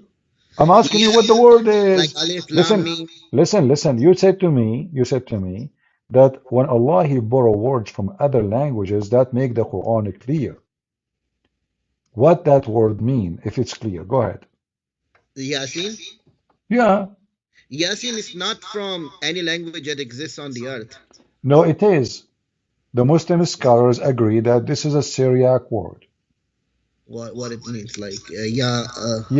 Yeah is a word mean God. Sin is the moon god. That is your Okay, God. show me what scholar says that he's saying moon god. Yeah, moon. I mean, God, moon god. Where No, does it say that? we know that Yah is a word mean God, and sin is the name of the God. No, like you said, Islamic scholar agree to that. Okay? Where do they agree? Muslim scholars they say wrong information. They agree that this is an Aramaic word, but they claim that it's mean a human, which doesn't make sense. So here we go. This is Ibn Abbas, the cousin of your prophet. He said that this is the word from the Syriac language. Do you see it? And I can't read it to you. Okay. Hmm. Uh, Abbas saying the Creator glorified mentioned Yasin. Is his understanding. It's not like 100% because humans are Okay, infallible. hold on. Who care about They'll his understanding, your understanding? You Muslims are really crazy. You told me that when Allah He borrow a word from other language, still the Quran is so clear. But now what you just said, that his understanding is wrong, so obviously the Quran is not clear to the point well that the this cousin, hold on, to the point the cousin of Muhammad himself, he got the meaning wrong. And now you no do not know what it means. So now tell me, as long the Quran is so clear, yeah how come each one of you have different answer for the same word? because there's certain I mean even in Quran actually says that certain words are not to be they're there to it's like a protection against uh like how other books were corrupted like Bible. So now if we have this word there, nobody can corrupt the Quran no Yeah, more. it's to protect from Hold jinn on. and shaitan. How in the word that works? So if you put Yasin there, so if I take this word now and I put it in the Bible, nobody can corrupt the Bible. No, like it's like um I mean it's what do you mean? Like it's not that, it's how it's devised. You Muslims are really funny. Hey, by the way, I have 4 books. I decide from now on to take the word Yasin and put it in the beginning of every book of mine. Why? Because I don't want anyone to steal my books or corrupt them forever. I just put Yasin. It's a I protection, mean, bro, it's protection. it's a metaphorical matter. Ah, metaphorical of what? Go ahead. I mean, listen, you do believe You know in the funny jinns, thing right? about you. You keep saying to me, I mean, when you mean nothing, because you keep saying to me, you keep jumping from place to place. A second ago, it's protection. A second after, it's a metaphorical. I ask you what metaphorical of what you do not know. So how No, do you what metaphorical. metaphorical of what? Metaphorical, Okay, this Yasin is Yasin metaphorical of and what? Alif Lam Mim, those are metaphorical matter. It's like it's protection against Satan, against jinn, Where you for get the word corrupting. protect? Where you get the word protection from? Can you show me? That's what we studied. Okay, don't tell me you study. Tell me where you get it from. I never heard anyone saying that the word Yasin is protection. That is new. I want you to give me the name of the idiot who gave you this information. That's actually Uh, all India, like that's what you will don't hear. tell me India. Listen, you are lying, my friend. No, no, no, I no, don't no, wanna, no, I don't no. wanna be rude for you. I don't wanna be rude to you. You are my guest. But when you mention something, get me busted and show me the reference. When I mention something to you, I show you reference. So don't tell me in India, because in India they have to come to my land, Arabia, to get to the reference. No, no. Indians were I am an Arab. actually Listen, I am an Arab. I studied a lot of the Islam. Pakistani and Indians are Listen, real listen. I don't Arabs. care if you're Pakistani or Indian. That's not the question. Still, you have to bring your reference from the Arabic books. Now, give me the reference from Hold your on, prophet. hold on, Okay, hold on. okay, I'm holding. Okay. Well, like Pakistanis and Indians, a lot of them, like the Muslims, they are the real Arabs. Yeah, I agree with you. Pakistani are there. See, guys, I told you. How many times I told you those Arab are from Pakistan? Nobody believe me. Anyway, Yeah, they migrated. this is why always we put our hands in our nose. You know, you see the Arab guys always they are digging for information in their nose. Do you want to open the camera so you can show us? Because me myself, I'm digging my nose right now. Are you? Did you want to join me in the club of nose? Your prophet himself, he used to dig his nose and take boogers and he put it in his pocket. But anyway, we can talk about it later. So now give me the reference. What Yasin mean? Yeah, yeah, hold on, hold on. Let's Ah, talk about something else while I'm looking at the what do you mean reference. talk about something else? You're trying to change the topic? No, no, I'm looking and we'll go back to it. But do Okay, you want to talk okay, you are looking, how many years is going to take you to, Trinity? how many years is going to take you to find it? Less than a year. Ah, so in a year from, so you want to talk about the Trinity until the coming year? We can. It Ah, shouldn't okay. take that long. Okay, let's talk about the Trinity. So why Allah, when He started the Quran, He says, in the name of Allah, Bismillahir Rahmanir Rahim. Why three? Bismillah Rahman Rahim. Why three? Because he's saying Allah is giving his qualities. It's like in the name of Allah, most gracious, So the Rahim, quality of Rahman and Allah, Rahim. okay, so the quality of Allah is in number three, you are saying to me. Coincidence, yes. Why the quality of Allah will be affected if it's only two or one? What you said? Huh? What? Can you repeat that? Okay.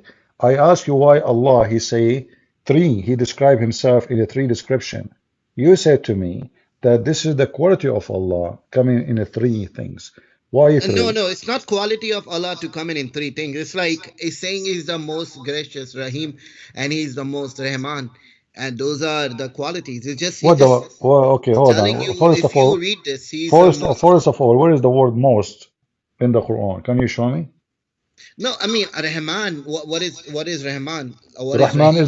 is not the most. Rahman mean merciful. Yeah, Okay. Where is the word most? Why you Muslims Ar add the word? Rahman, Ar You Rahim. see, you said to me that you Muslim, you preserve the Quran, and even the word Yasin preserve the Quran. But look what you did. You just add the word most. It's not there. No, There's Ar no most. Rahman, Ar Rahim. Like Okay, how the the word Ar-Rahman became the most? Do you see the word most merciful? Ar-Rahman is merciful. Most is coming from where?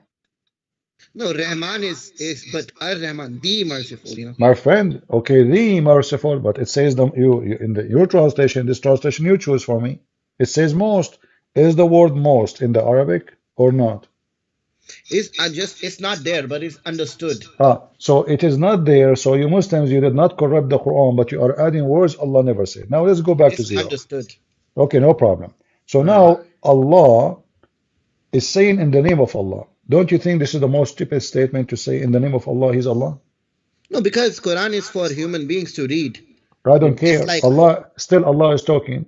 If don't Allah, okay, okay. I want listen, to ask you this. Don't you listen, sometimes say now, Christian Prince does this? no, I never say such a Christian Well, prince because I have your videos no, where you that will be stupid to say Christian prince says that if I'm the Christian prince.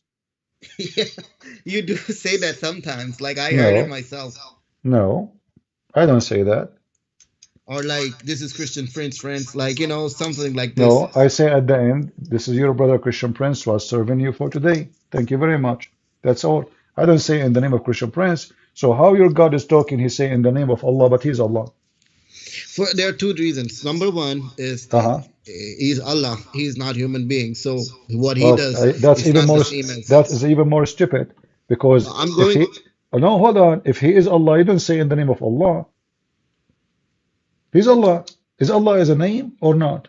It's a No, name. no. Allah is not a name. It's Ah, like even pre-Islamic Arabia used okay, to hold call on, hold their on, God hold on. Allah. It's just a God. Okay, hold on, hold on. It's like Allah, Allah. hold on. I mean, who is the stupid here? Why it says in the name of Allah if it's not a name? So why you are adding the word name? I mean, what do you think Bismillah means? Hold on. Don't tell me what do you think. You just said it's not a name. So why the stupid Allah saying in the name of Allah if it's not a name? I mean, you know English, right? When No, you no, say I don't in know the name, English. I don't know English. Don't change the topic. If Allah is not a name, so why Allah say in the name of Allah if Allah is not a name?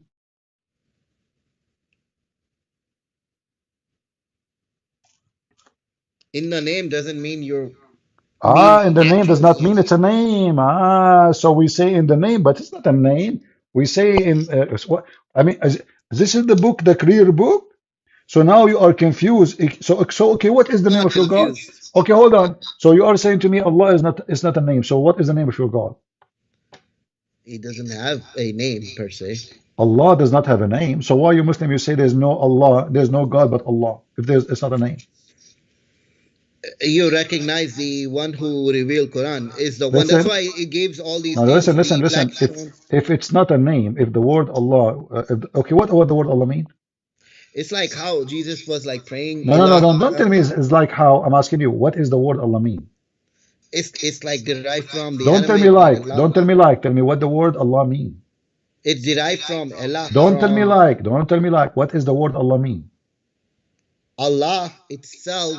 It has the root Don't coming tell me from root. God, What the word Allah mean? Give me a straight answer. What is the the word maker Allah of the mean? whole universe. What Allah mean? The maker of the whole universe, the Allah make father of. the Allah mean the maker of the universe. Yeah, I mean, it's coming from Ilah. Just take a hike, man. I don't have time for kids. I mean, the maker of the universe. And he have a master degree and he's a sheikh and he have a studio and the guy wanna call me and debate me. What a potato. Now Allah, the word Allah mean the maker of the universe. Are you sure? That's new. Look like we have a new religion. Pakistan. Yeah, and he told me I'm a sheikh. You know, I'm serious. He told me yesterday he's a sheikh. And he opened the camera. He have a studio. He have like a TV. And I know what this guy he have. Look, call me busy. I will call you later. I'm a sheikh. I'm a sheikh. Oh, okay. He's a sheikh. He opened the camera. He have a huge microphone in the size of my of my bed, man. And that should see the table. Unbelievable. Yeah, the guy, I'm a sheikh. What a potato. You're a sheikh. You don't even know what Allah means. So they want to talk about Trinity, and then you find that the first thing the Quran starts with is Trinity. Three. Why? If Islam is against the Trinity, why Allah Himself He chosen to present Himself with three? Why? Can't Allah, with His intelligence, present Himself with one description? Is the language not helping Him? He's calling back. I'm losing my patience with you. Okay, you know what? I will let you speak to me if you open your camera. I want to show them your studio. I like it. I don't want to reveal my identity. That was an accident. Ah, an accident.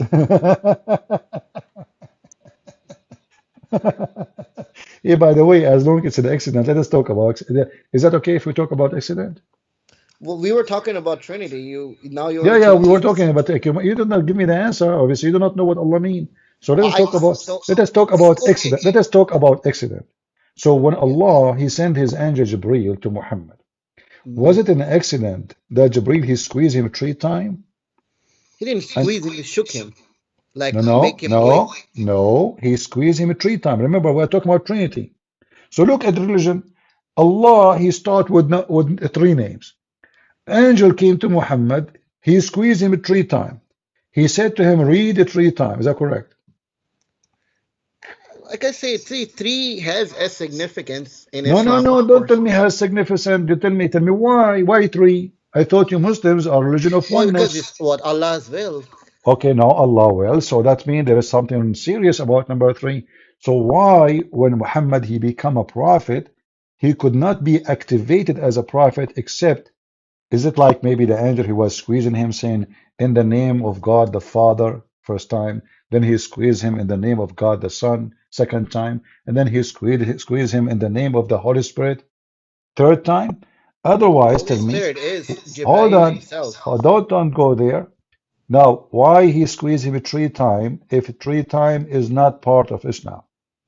Because three has a significance. I mean, an atom is made up of neutron, proton, and an electron. Really? Neutron and proton? Is that what Allah said? No. Allah, He said, Well, He I'm saying created. three Listen, has a don't tell me significant universe. neutron and neutron. Your God do not even know the difference between booger and sugar.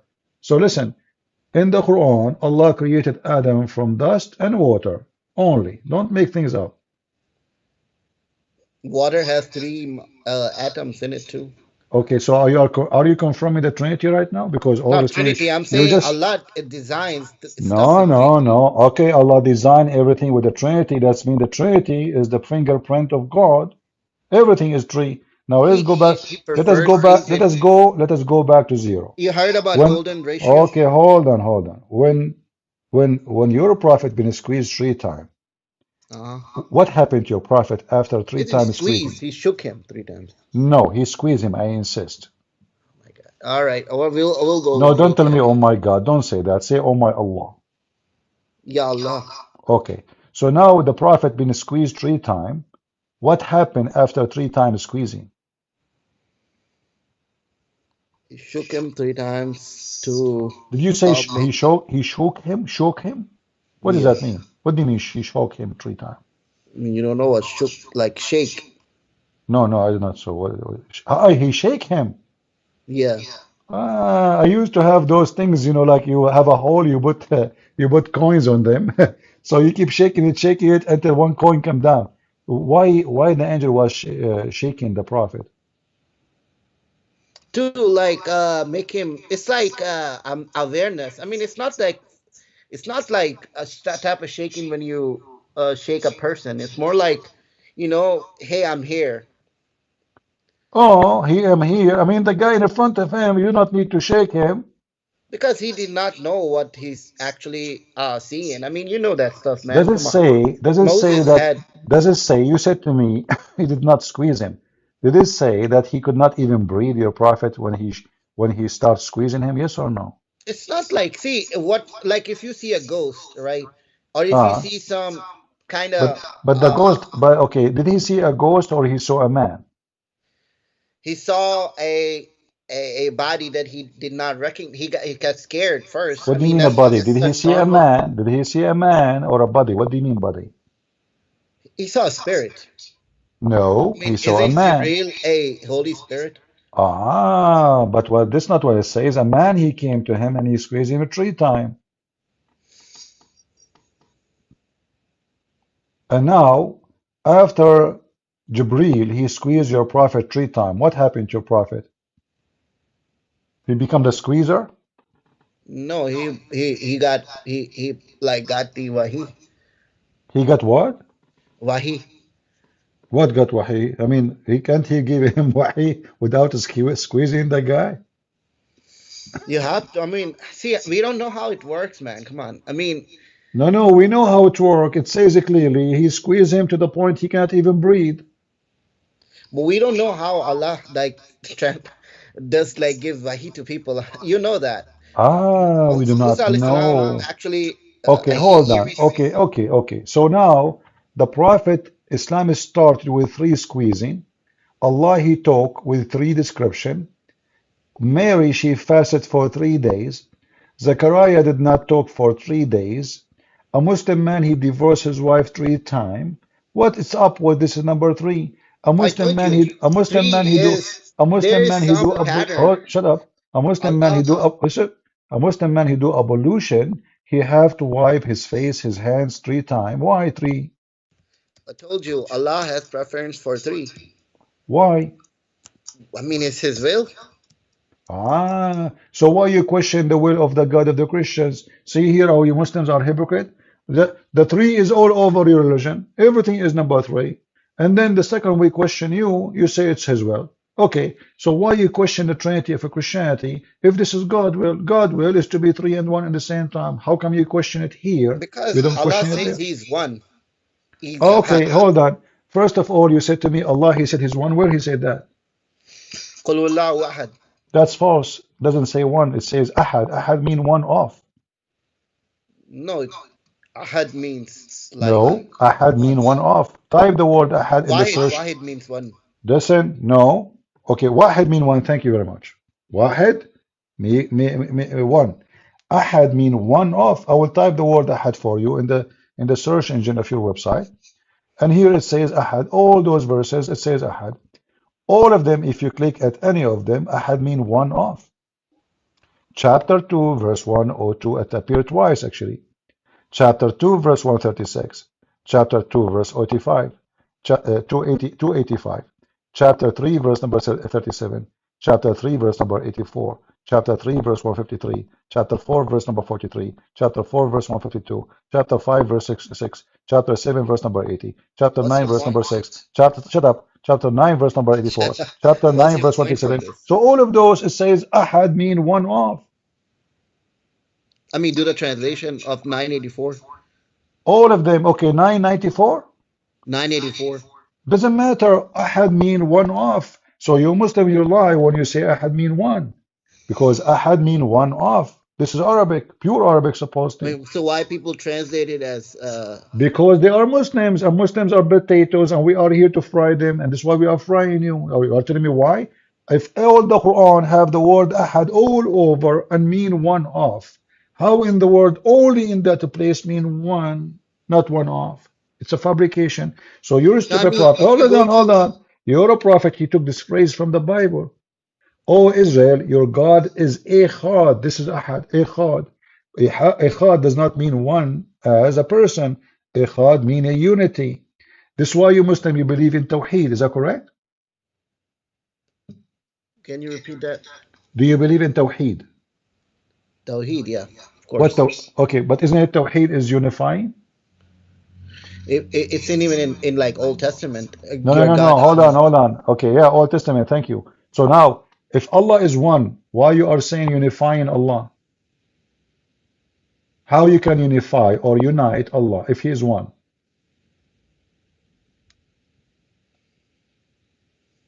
He's. What? Yes. I said he is one. No, no. You said you believe in Tawheed. Tawheed means Yes. unifying, unifying. If he is already one, you do not unify. Someone is already one.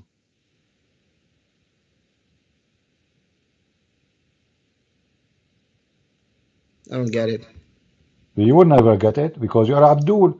If he is one, how I say I believe in Tawheed? Tawheed mean unifying. Like I will make a sentence for you in Arabic. توحيد الدول العربية. توحيد الدول العربية mean unifying the Arabian state. Okay, so Arabian state now are Tawheed divided. means Oh, shut up, unification shut or up. union. Unification, thank you very much. So Tawheed mean unification. So how Allah is one, but you believe in unification of Allah?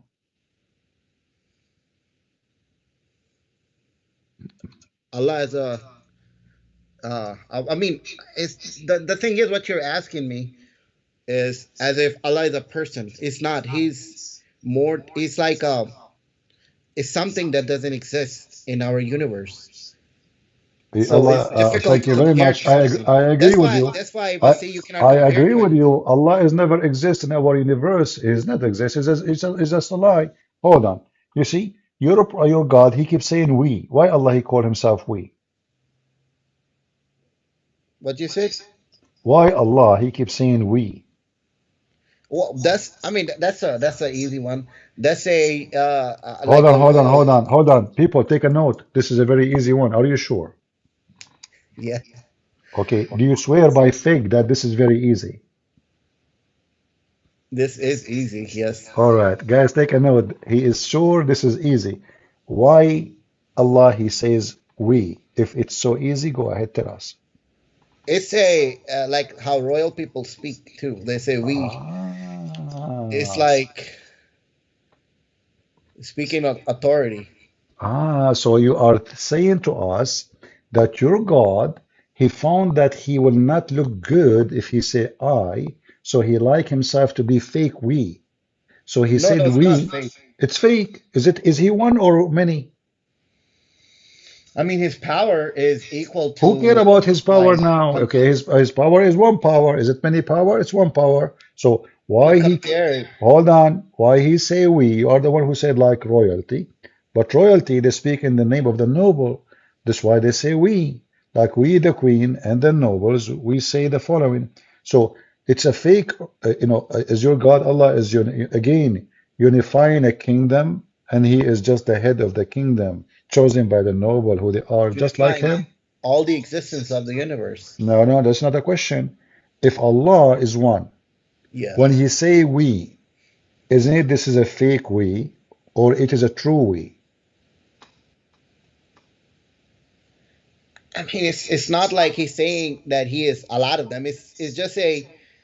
It's like when a person of authority speaks. It's like your parents speaking to you. They're gonna speak in a certain way to you. Ah, so Allah, He found that His authority is shaky if He say No, I. it's not.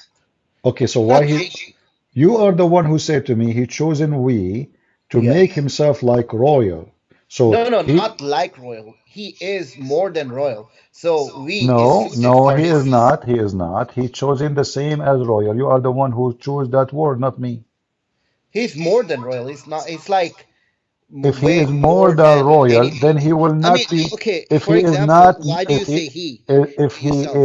if he is more than royal, he do not need to copy the royal. You don't copy someone is less than you. You copy nobody if you are higher. Your Yeah, God, exactly. it's you exactly. It's you who chose to me to say like lawyer or royals because simply he is copying the royal. So he is copying someone lower than him because he don't feel good if he say we. If you don't say we, it's not right. So Allah he say It's a we. it's a weak point. Like, come on. I mean, okay. So what if he's Okay, saying okay, we? If he okay, said Mister. I, then you would say Listen, like, oh, listen. he's Okay, weak then. no, no. Just to tell you. So it's a weak point that because Allah is weak, because if Allah is confident about Himself being higher than royal, He do Yeah. not need a stupid word in Arabic to make Himself equal to law. Or, So you would say if you were to like talk to Allah, you would say, why did you say we? Why didn't you say I? Do you think that's good like argument? I don't believe in No, you no, it's because not a you good say argument we. because you cannot talk to Allah as nobody. But look, hold on. So what do you say now? Like Allah, when He say we, is trying to be like royal. What about when He say, if we would like to take a wife, we will take it from ourselves, Yeah, us. that's an easy one too. Ah, easy. Who is us? Go ahead. First off, he was like mocking Christians. Ah, he is mocking. That's a Yeah. good one. So he was mocking himself? Making fun of you guys. He's making No. fun of your idea No, he and is he's saying joking. if no, he said if we would like to take a Yeah. partner, a wife, we will take it from us. So Yeah, if yeah, yeah. Allah is one, who is us? He's just joking. He is making fun of you. He is joking. Allah, the Yeah. Joker. Nice to meet you, Allah. Since when Allah He practiced the profession of a joker in the circus?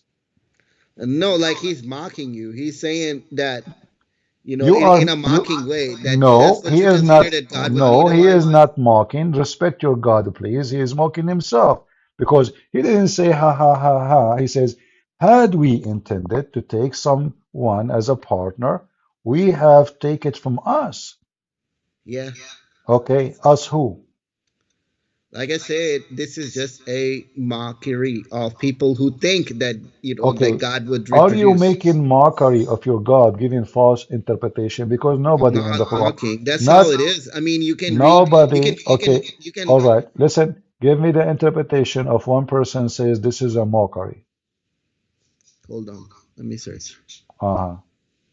Do you want 1 year or 2 years? No, 1 year should be enough. Okay. Okay, if you could not find the interpretation you are saying, do you promise me to open your camera? I want to show people how big your office, man. I Sheikh, don't want to reveal my identity, man. I was just so trying this so out. are you Somebody saying to recommended it. me your name Abdul Hamid is a fake and this image, this picture is a fake image, right? Yeah, Because I saw the one I saw in the camera, it wasn't this guy in the screen. yeah. Somebody recommended me to come and talk to you Why you don't want to reveal your image? Do you think you will lose your career? because I teach little children. I don't want them to see me talking. Ah. How little the children? How little? 12 years. How little children? 12. 12 years. Your prophet, he married Aisha at the age of 6. What do you mean, little children? Respect yourself. Those are mature. Those It are was very back old. then. It was. Ah, back then, what do you do? Uh-huh. Yeah, it was. Now it's considered wrong because he lights Ah, it up. okay. So now show me the interpretation saying that Allah was making mockery. Yeah, hold on, man. You kind of distracted me. And how and how that will be funny because Allah is saying, I will take our partner from ourselves, but there is no other ourself. Who's us? Who's ourself? Allah is going to F himself? Like I said, that's just a joke. Okay, hold on. If I show you the interpretation from your scars, what do you do? Are you willing to jump, do It's monkey their dance? interpretation. No, I will show you interpretation from all the scars you wish. All of them, they got your prophet busted. It says that he said if you would like to F a female, this female, she will be from the Hur or the angels. Yes or Yeah, no? that's a mockery. That's like making fun of you. No, he didn't say mockery. He said, if we had, why you are adding things is not there? I mean, the interpretation is there. Never say it's a mockery. You are making things up. I have to go, and I will talk to you later. What do you mean you want to go? Are you making a mockery of yourself now? No, I'm not making mockery of myself. I No, have no, you to. are making a mockery. It says, had we worship, had we decide to take a partner, to if her, we will take her from the black-eyed houri or Yeah, the angel. that's. I Your mean, you can God, hear listen, the listen. sarcasm. This is Your God is going to have sex with Jibreel. no, this is sarcasm. This is All he's right, no, sarcastic. here we go. Read with me. It says, Tafsir ibn Abbas, the cousin of your prophet, he said, if we had wished to have a pastime, if we wish to have a daughter, and it says to mean to wish to have a wife, also said it's mean if we wish to have a children, we have found it in our presence, Allah from us, from among the Medians. So the Yeah, Medians that's the are, joke. no, this is not a joke, this is serious. Why you are saying joke? Respect How yourself. how do Shame you on know you. this is serious? Like, do you sound it sounds serious to you that God will find from the maidens Do of you paradise? see, It's, of course, did it's you sarcasm, see, man. did you see anywhere it says this is a joke? Read carefully again. This is Tafsir al-Jalalain. Had we desired to have some diversion, which provide diversion in the way of a partner or a child, we would have found it with ourselves from among the beautiful eyed houris or Yeah, the angels. Is that a joke, yeah, that's a mock. This he's mocking you. He's being sarcastic. Mr. Sarcastic? You don't want to reveal my identity because I teach children.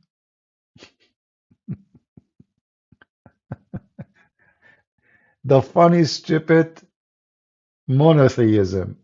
This God, if you want to take a partner, he will take it from us. And now the Abdul, the scholars, they try to find what the heck.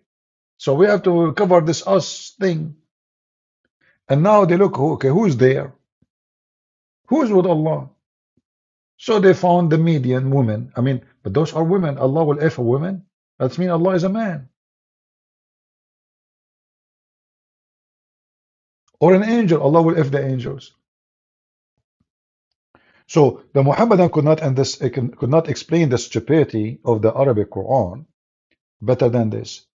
But in Arabic it's so clear. لو أردنا أن نتخذ لهوا لاتخذناه من لدنا إن كنا فاعلين. If we have chosen to take a partner to F, we will take it from our kind. If we are doing that. So who is our kind?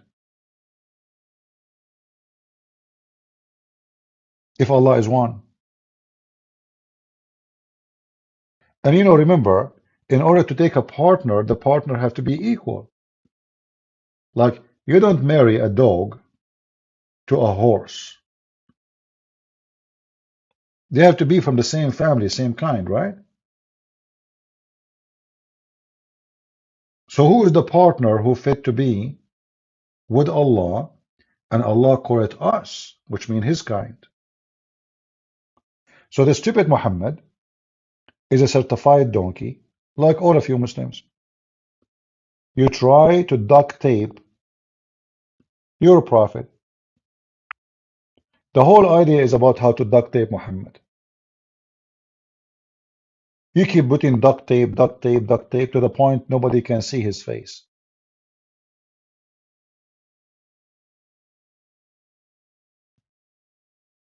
The duct tape religion. The whole idea of monotheism in Islam is silly stupid. However, we are monotheists, not you. Isn't it Jesus says me and the Father is one? Is that correct, guys? We don't have many gods. We have one God. Isn't it Jesus says the one who saw me, he saw the Father?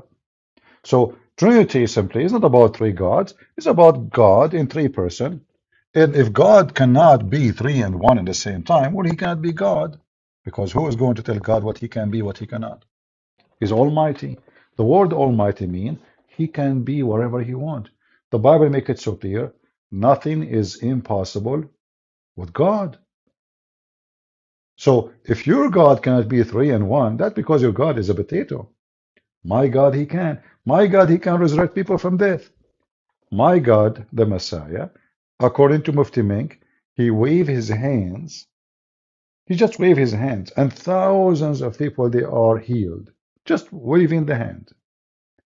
You're a prophet, he waved his hands, women disappear. Children kidnapped.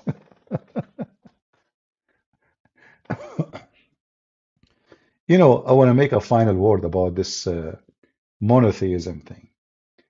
We don't really accept religion or reject religion because they are monotheist or not. That's even silly. We don't accept if the God is a stupid or the one they worship is just silly idea. The Hindus, they have a 35 million God, but they claim that they have one God who those 35 million God belong to him.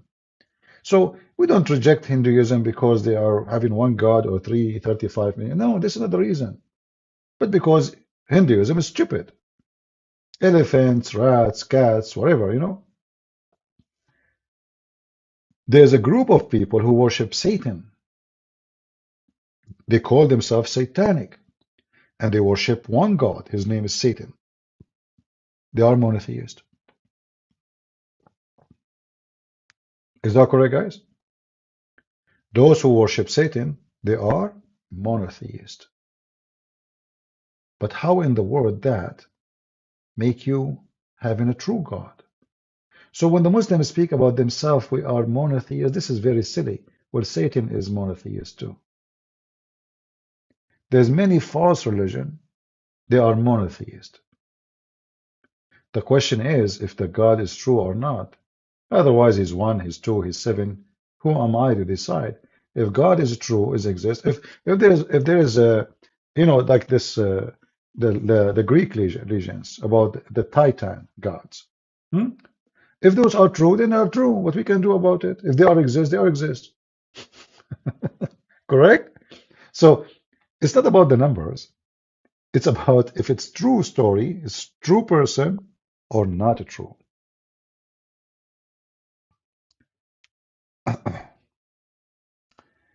Anyway, so I hope today we have a good time. And, like we spoke about the wolf inside you, you can go back from the beginning and listen to it if you are interested. And I hope what I said today can help you to, to fight within yourself, to control what can be bad for you and to control even what can be good to you. Because sometimes good things still have to be controlled, you know? Like, let us say you are a person who love to give, you know? And then, you decide to give everything you own. That's not right. So you have to be smart. You don't give everything. It's like I have seeds and now there's somebody is hungry. So what I do, I give all the seeds I have to this person, he eat it. No, no, no, this is wrong. You have to keep some seeds for the farming season so you can seed more and harvest way more. So even when you do good, you have to have a balance. Christ is the Lord of wisdom, and those who follow him, they are the wise one. So always we should seek wisdom even when we do good. For doing good with foolishness can be destruction. You don't open your door for someone he is a rapist just because he looked like he is hungry. You have to be careful.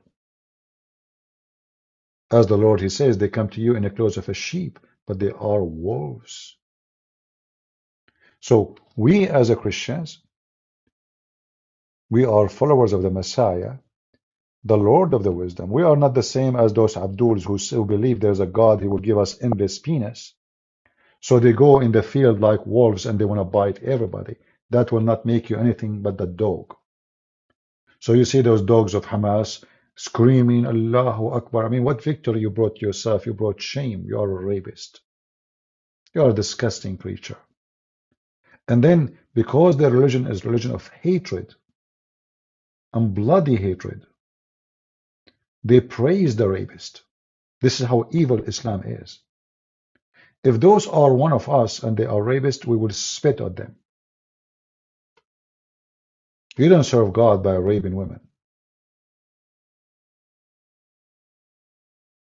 You don't serve God by cutting the breast of a woman when she is alive. You torture her when you are raping her. You are just a dog.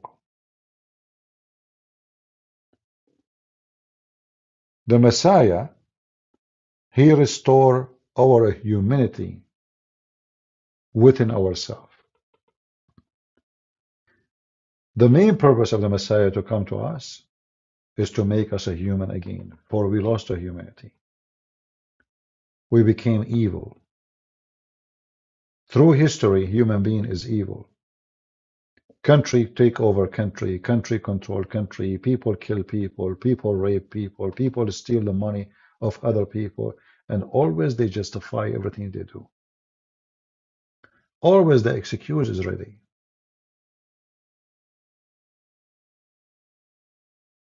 With the Messiah, we are able to control the beast within us. However, remember one thing. You are allowed to be a lion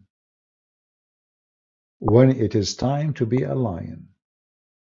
Which means when a beast comes to your door to rape your wife, to kill your family, to take over you, then you should use your teeth. For that beast, understand the language of beast only. And you have a duty to protect yourself. So you will be the Lion of Judah. You are peaceful, yes. Loving, yes. But what it's come to defend and rescue the weak, defend the weak, you must turn yourself into a lion. And you rip the beast apart to rescue the weak, to rescue the women, to rescue the children. Christianity does not teach you to be a coward. Christ will not welcome you in heaven if you are a coward. The man who witnessed a crime and he do nothing to stop it, he is partner of it. And that is not us. May the Lord bless you all, and until we see you soon again, God is good, so is Jesus. And please feel free to watch the video from the beginning about the wolf inside you. God bless. This is your brother Christian Prince, who was serving you humbly for today. And by the way, thank you for not even making a comment. Thank you for not sharing the link. I mean, from their fruits you shall know them. I do my part. And then you will see somebody, he is making silly, stupid video. He have 100,000 views. And us who spend our time doing our best to teach and share, lose my vision looking at the stupid screen. We got no support. We don't want your donation. Don't donate. At least make a comment. It doesn't cost you money. At least share a link. It doesn't blood you. Fake people, I'm sick of you.